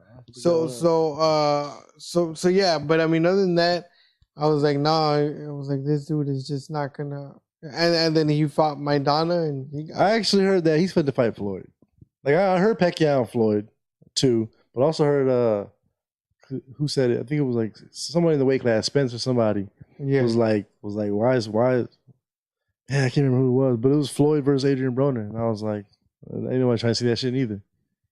You know? Yeah, I wouldn't. I'd watch it because it's boxing, man. You know what I'm saying? But I don't know why I want to see that. Yeah, that's not something. I mean, it's not. I don't even want to see Floyd no more. You know what I'm saying? Like I do. Yeah, because it's Floyd. But no. I want to watch it, but like you said earlier, I want to watch it with somebody. He's got to be interesting. He's got to go against Charlo. He's got to go against like not even Charlo, man, because I think the Charlos still need. They still need polish. They do. Give them somebody, man. They ducking people are ducking them. Nah, man. Canelo and Charlo. I'm taking Charlo over Canelo. Jamal, the one with the line on his chest. That's what I like because they're twins. They both look alike. But one got a line on his chest. Yeah. That's the motherfucker I like. He a dog, or he a dog for real. They both dogs, man. But I think the one with the line on his chest, that motherfucker's he the coldest one. I think. Yeah. I think him and Canelo get it on. And you know who I would think would go make a good match, and I think they might even beat him is Spence, man. Spence and Charlo, one of the Charlo brothers. That whole 147 is stacked though. That whole 147 to 154 is just like mad competition, man. And I'm trying to see Bud and Spence. You know what I'm saying? But we're not gonna see that for like the next year probably. But Bud and Spence. I'm not on Spence's bandwagon yet. I mean, I like him. I mean, I don't like him. I don't dislike him. I like him, but like you said, I'm still not all the way. Like I can't say I'm a Spence fan for sure. Yeah. Because I never give people more credit than what I feel they deserve. So that's why I'm saying the Charlo brothers are good. Yeah. But all I'm saying is, and they're good. They're very good. I don't take that away from them. All I'm saying when I say that is that there's still pretty big flaws that could be picked at. They're not as tight. Well, maybe I shouldn't make that comparison. But I was going to say they're not as tight as a Mayweather, but that's not a good comparison. Let me ask you this though, man. I'm not familiar with the Charlo brothers, man, but are you saying the holes have developed? Are they no, still haven't filled the holes? They still haven't filled because I'm still kind of pissed off that they didn't give Canelo and Mayweather. That fight should have happened a couple years earlier, man. Because I think Canelo picked up some real bad habits along the way as he kind of gained superstardom. Because I remember watching him back when he first was, he was the Wonder Boy coming out of Mexico, and he still had that kind of. Me and my buddy used to like dig on this big time, man. He had that Olympic style to him, man. It was more of a stand-up game. He wasn't using that like traditional Mexican style where it's close in, rough and rugged and shit. Like, well, not just that, but a lot of the brawling bob and weave of the style. Whereas with the older Olympic style, like he was still like he was moving himself, but it was that upright, firm position type of boxing. You know what I mean? Where it's like pivot on the point as opposed to kind of like. The bob, the weave, the duck, and all that shit. Which I think by the time he got in with Mayweather, man, that was he got his ass schooled for a reason, man, because he had gotten too much into the brawling. He was moving forward, as you put it, like a dog, man. Mayweather pissed him off, and he embarrassed him to a certain extent in the early part of that fight, and he just kept trying to chase him down. And once you're doing that with Mayweather, he's got you, man. Yeah. Well, this is the thing. To answer your question, I'm not sure if either one of you is familiar, but that fight was going to happen way before when Canelo was 19, about to turn 20. It was set it was ready to like it was ready to go. The reason it didn't happen is because Floyd got a rib injury. I think he got a rib injury training, and his one of his bottom ribs was literally, I mean, not poking all the way out, but you could see where something was like very wrong with his lower rib or whatever. So, long story short, fight was off. It never cultivated again. Yeah. So, to your other point, I just don't think Canelo could have walked away from that fight with Mayweather with a lesson, because he taught him. I mean, as Mayweather has done for so many fighters, man, he taught him a master class in fucking boxing. I agree, and I don't think Canelo walked away with any of the right lessons from that fight, man. Well, I mean, you could say that, and you're leaning on it from that angle. But what I was going to say to what you were saying earlier, I feel that if it would have happened earlier, I mean, it was bad enough. You said yourself, like Mayweather gave him a boxing lesson later in his career.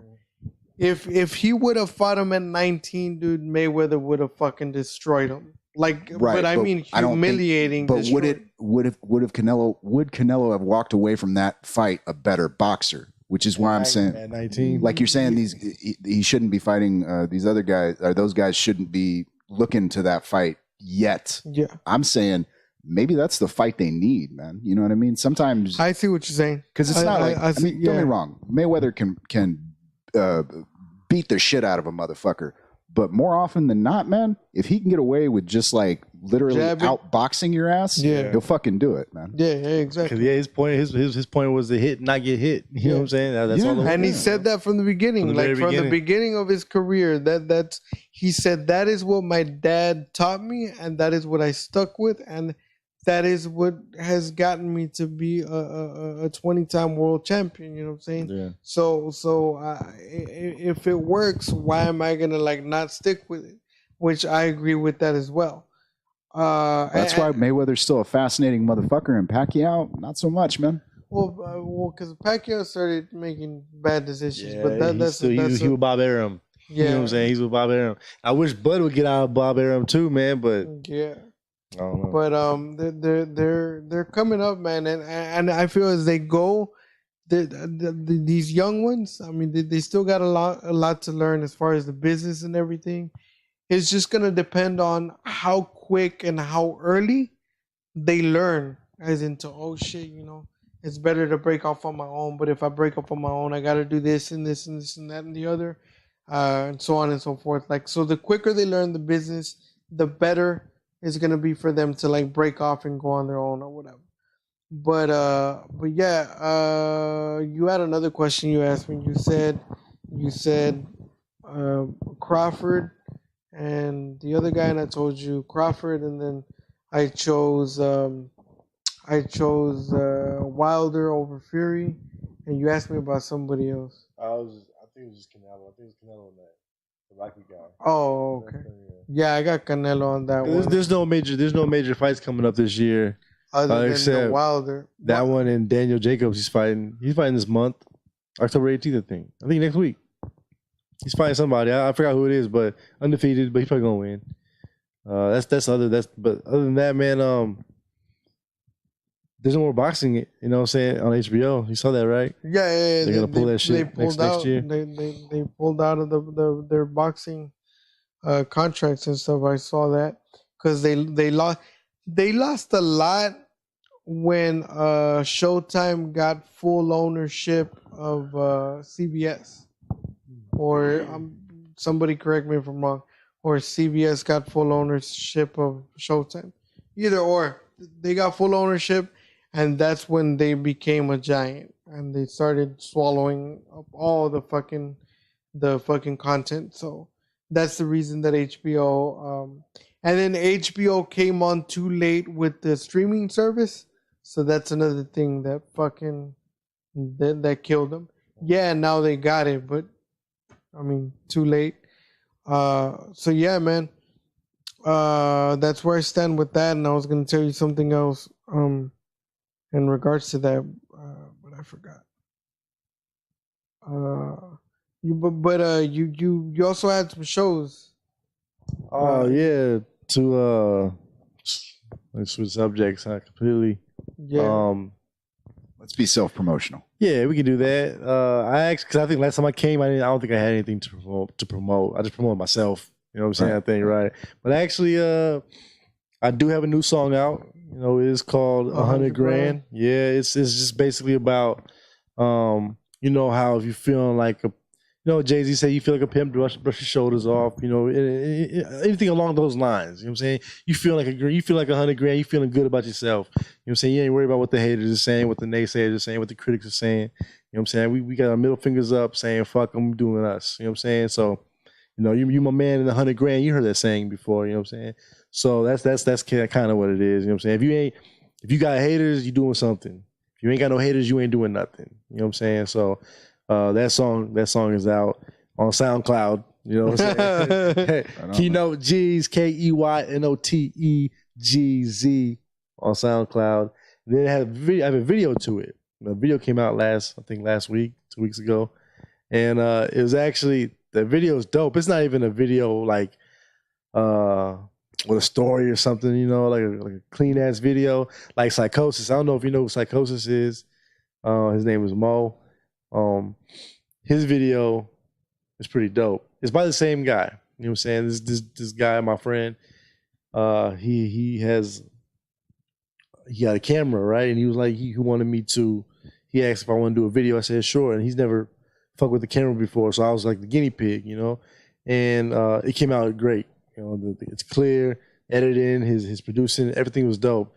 His thing is his company or trademark or whatever, you know, is Eagle Eye Visions. So if you ever get a chance, you know, if you're looking to get a video made or something, you know, holla at Eagle Eye Visions. You know, his name's Adrian, and y'all go from there. But so my video that he did was my video and Psychosis video. He dropped the same day, you know. And Psychosis video is cold. It got the whole introduction. I think it's called. I'll promote his shit, man. It's called. I think Introductions of an Altered Ego or something like that. Right on. Psychosis. So look that up if you get a chance. The video is pretty dope. Like it's a short video, but his shit, it's got like acting and shit. You know what I'm saying? So it's dope. So now when I saw that, now I was like, yeah, on my next video, let me see if I can come up with it. You know what I'm saying? But my video, the 100 grand, is just basic. You know what I'm saying? Just rapping, just so you show, you know, whatever. Cool little video. And then I have a show next week. I'll be at Club Sin next week. Next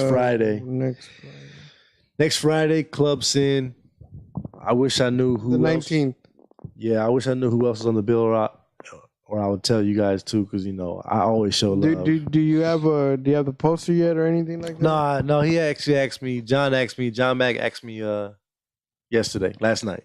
Said, do I want to get down on October 19th? I said, yeah. So I'm there. So I don't know who the rest is on the bill is, or else I would tell everybody, because that's me. I show love, you know what I'm saying? And honestly, I shouldn't, you know what I'm saying? But I don't do it for that. I do it because I feel like you can just look at the posts. You can look at my posts, how I promote what I'm doing that weekend. Or you can look if I have the flyer and there's like Anti on there or whoever else is on there, I'll be like, yo, check out Sound Some Anti, so and so, and I show that love. You know what I'm saying? And really, I shouldn't. Nobody shows me love. You know what I'm saying? Nobody's like, yo, hold on, man, go check out Keynote. You know what I mean? But that's not why I do it though. You see what I'm saying? But I do notice it. You know. But hey man, Gandhi, be the change you want to see. I can dig it. Don't touch your nieces. Yeah. So yeah, man. But so definitely next Friday, if you're out in the McAllen area, come fuck with me, man. You come check out a show, man. Come check out a show. You know, it's free. Club Sin. Yeah, it's like two spots from the Walrus. I was about to say the name sounded familiar, but I couldn't remember. It was actually the Dirty Bottle at one time. I guess they always change their names, I guess. So I remember when it was a Dirty Bottle. Yeah, but it's pretty dope. Come out and check it out. You know what I'm saying? Y'all come out and check it out. I gets down. I gets busy, man. You know what I mean? So I've seen you perform twice. So. Yeah, where at? The first time was at Fuck, it was downtown. Yeah. It was downtown at did you come to the X show? Yeah, that was But you the didn't see me second. perform though. You did see me? You were the first early one. as fuck, right? Yeah, you were Bro, the they first bullshitted one. me. Yeah, they bullshitted. You actually, I had just walked in. I was with my cousin, and the show had already started, and they had already called your name, and I told my cousin, I was like, hey, that's my homeboy, and I was like, where's he at? This dude just snuck up right behind me, and he was like, hey man, what's up? I gotta run because I gotta get on stage. He literally had just walked in the door too, right behind me. Well, nah, the thing is though, like, man, I'm still kind of bitter about that shit. You know what I'm saying? It was funny because I had spoke to the guy who threw the show, and he had told me, oh, you going on at like 10. You know what I'm saying 10, 20. And like, this is my first performance in the Valley, so I was kind of thinking, oh, let me go like. That was your first performance? Yeah. Okay, so then it was that one first, and then I saw you at a club downtown. I just don't remember. So, yeah. I want to say it was the club before. It was at the Avenue, but before it was Avenue. What was it before it was Avenue? No, it's Duke's now. It was Avenue. But wasn't it something before Avenue 1704 just changed to Dukes? Yeah. Oh, it did? They still got the sign up says Avenue 17. Okay. Yeah, but that performance, I was supposed to go on at 10:20, 10:30, and I'm thinking to myself, man, nah, man, I'm the shit. I'm thinking to myself, man, I'm the shit, man. I'm gonna be going on like 1, you know what I'm saying, right before DMX, you know what I mean? But nah, it didn't work out that way. I didn't know how shit worked out. So I'm supposed to go on at 10, thinking I had mad time for everybody to come check me out, like my wife and her nephew and her friend and my friend. So I get there at like literally 7:40, right?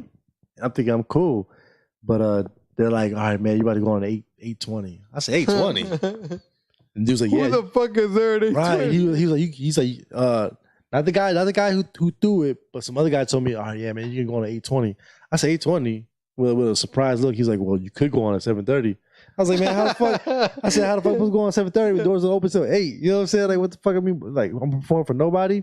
So I was kind of bummed out because I got to go on so fast, and I didn't get a chance to like drink and get my zone. I'm thinking I'm about to be in the back with some rooms and shit. I have no idea how shit works out. So I'm thinking I'm about to have my own little room back there. I can just chill, drink a beer, you know what I'm saying, smoke, you know, do my thing. Nah, I was rushed, you know what I'm saying? Yeah. Got there, and I was trying to stall. That's why you saw me out there in the crowd, because I was already back there.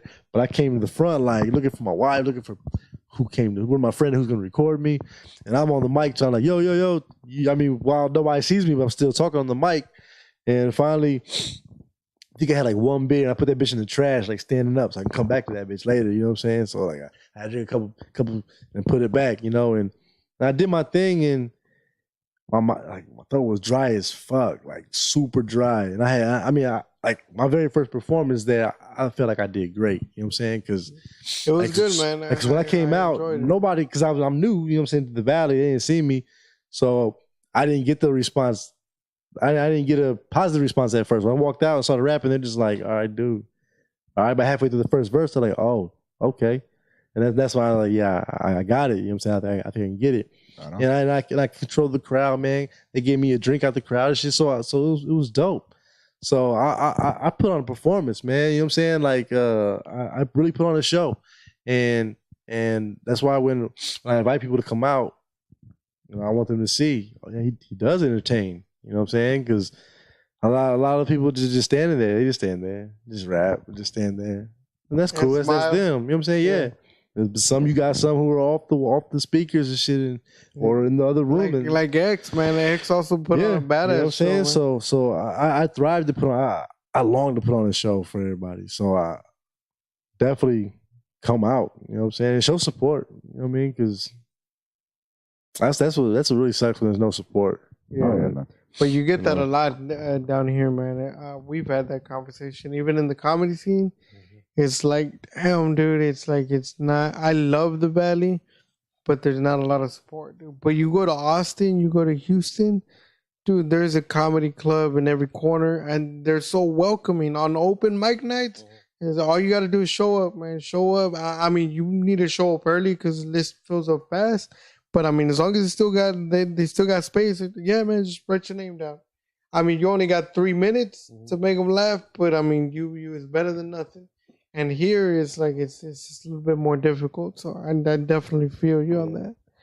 You got anything you're working on right now for the future that you can share with us? I'll probably tell you guys off camera. You know what I'm saying? Because I don't want to, I want to steal my idea. It's already in motion though, and I'm looking forward to it. I plan on putting it out. I plan on doing it in January. It's music related, you know what I'm saying? But y'all stay tuned for that shit because it might be a controversial shit too. Like I might have people trying to fight me or some shit. Like man, what? Oh yeah, it's going down. Yeah. Hey man, if you don't piss somebody off, you're not actually saying anything. Right. Yep. Right. So with that being said, you want to lead us out? Yeah. Hey, by the way, man, anytime you got something, man, let us know, man, because you've been one of those that have like been. I mean, first of all, you were on in like one of the first episodes, man, but you've been kind of like supporting us along the way, man, throwing our name out there, man. Yeah. So honestly, much love. Yeah, you got anything you need to promote out there, you let us know, but let the folks know where you're at, man. All the connection, all the. Yeah, you can find me on Facebook. It's Keynote G's, KeynoteGZ. Keynote wouldn't work because it's common, I guess. A bunch of keynote speakers and shit, saying all that. So it's Keynote G's to separate everything, but I still go by Keynote, That's the Facebook, Twitter, KeynoteGZ2, the second account. And then SoundCloud, the same, KeynoteGZ on SoundCloud. Cool. That's about it, yeah. Yeah. You can find me at Freddy G across the board on Facebook, Instagram, and Twitter. Hatfield Standup at gmail.com, as well as Hatfield Standup on Facebook and Twitter. And you can find the audio version of this podcast at shoutengine.com/bouncing brains, as well as on Stitcher. And we're on Google Play somewhere. Good luck finding that one. I think it's through the Google Play Music app. I could be wrong on that. No, you're right. Yeah, and you can find us on Facebook at Bouncing Brains Podcast. We have a Facebook group there. You can go in there and discuss how much you love all these guests that we have on. And if you say nasty shit, we'll come find you. By the way, thanks to those of you, again, those that are showing love and support for us. We have nothing but undying affection for you. Just, get your friends to sign up as well. And you can find us on... We're trying to get that custom URL, damn it. On YouTube, you can find us at Bouncing Brains. We don't have that custom URL yet, but we are, we're slowly getting there. So, let's see. Anything else? Shit. I'm a bad fucking promoter and shit. I have a show on. We have a show. You were just added to the bill. Me and Sean have a show on October the 20th at the Kraken in Brownsville. So if you have shit else to do, you can come check us out. We're kind of funny. So come show love and support. I have another show. I have another show in November. On November 14th, I believe. Yeah, November 14th. I might correct that. I'm almost sure that it's November 14th. So, and that's going to be here in McAllen at Cine Ore. So if you don't make it on the 20th, I got that on the 14th. I'm going to try hard to book something else in between as well. That's all I got. You're doing the funniest in the RGV, right? Yeah, that shit. That's on the 14th. Oh, that's the 14th. Okay. Yeah. Huh? Yeah, that's the one on the 14th. Come out and support. We don't care who you vote for, but vote for us. Stack the decks. Yeah. We need that cash money. They giving money? They didn't tell me that. You know what? Maybe that's something I should have said off air. I don't know. That's not a for sure thing. I wouldn't told about any money. Act like we're getting paid for this. Yeah. That's all I got. You got anything else? You can find my solo podcast that I do under my name, Sean Hatfield, on YouTube. Mad Laughter Podcast. Do a pre-show podcast with some of the comics before some of the comedy shows down here. The Comics Table. Freddy's been on it a couple times, as well as Carlos Bringas, who put us on the show down in the Kraken Lounge. So go show some love to Carlos as well. And you can also find Mad Laughter on Shout Engine. Did you mention Stitcher for this one? Stitcher, yes, I did. You can find the audio version on Stitcher. We are there. You can find us. Don't look on Spotify. They haven't let us through the door yet. Word. And until next time, y'all have a good night. And please don't sue us yet. Don't give them ideas.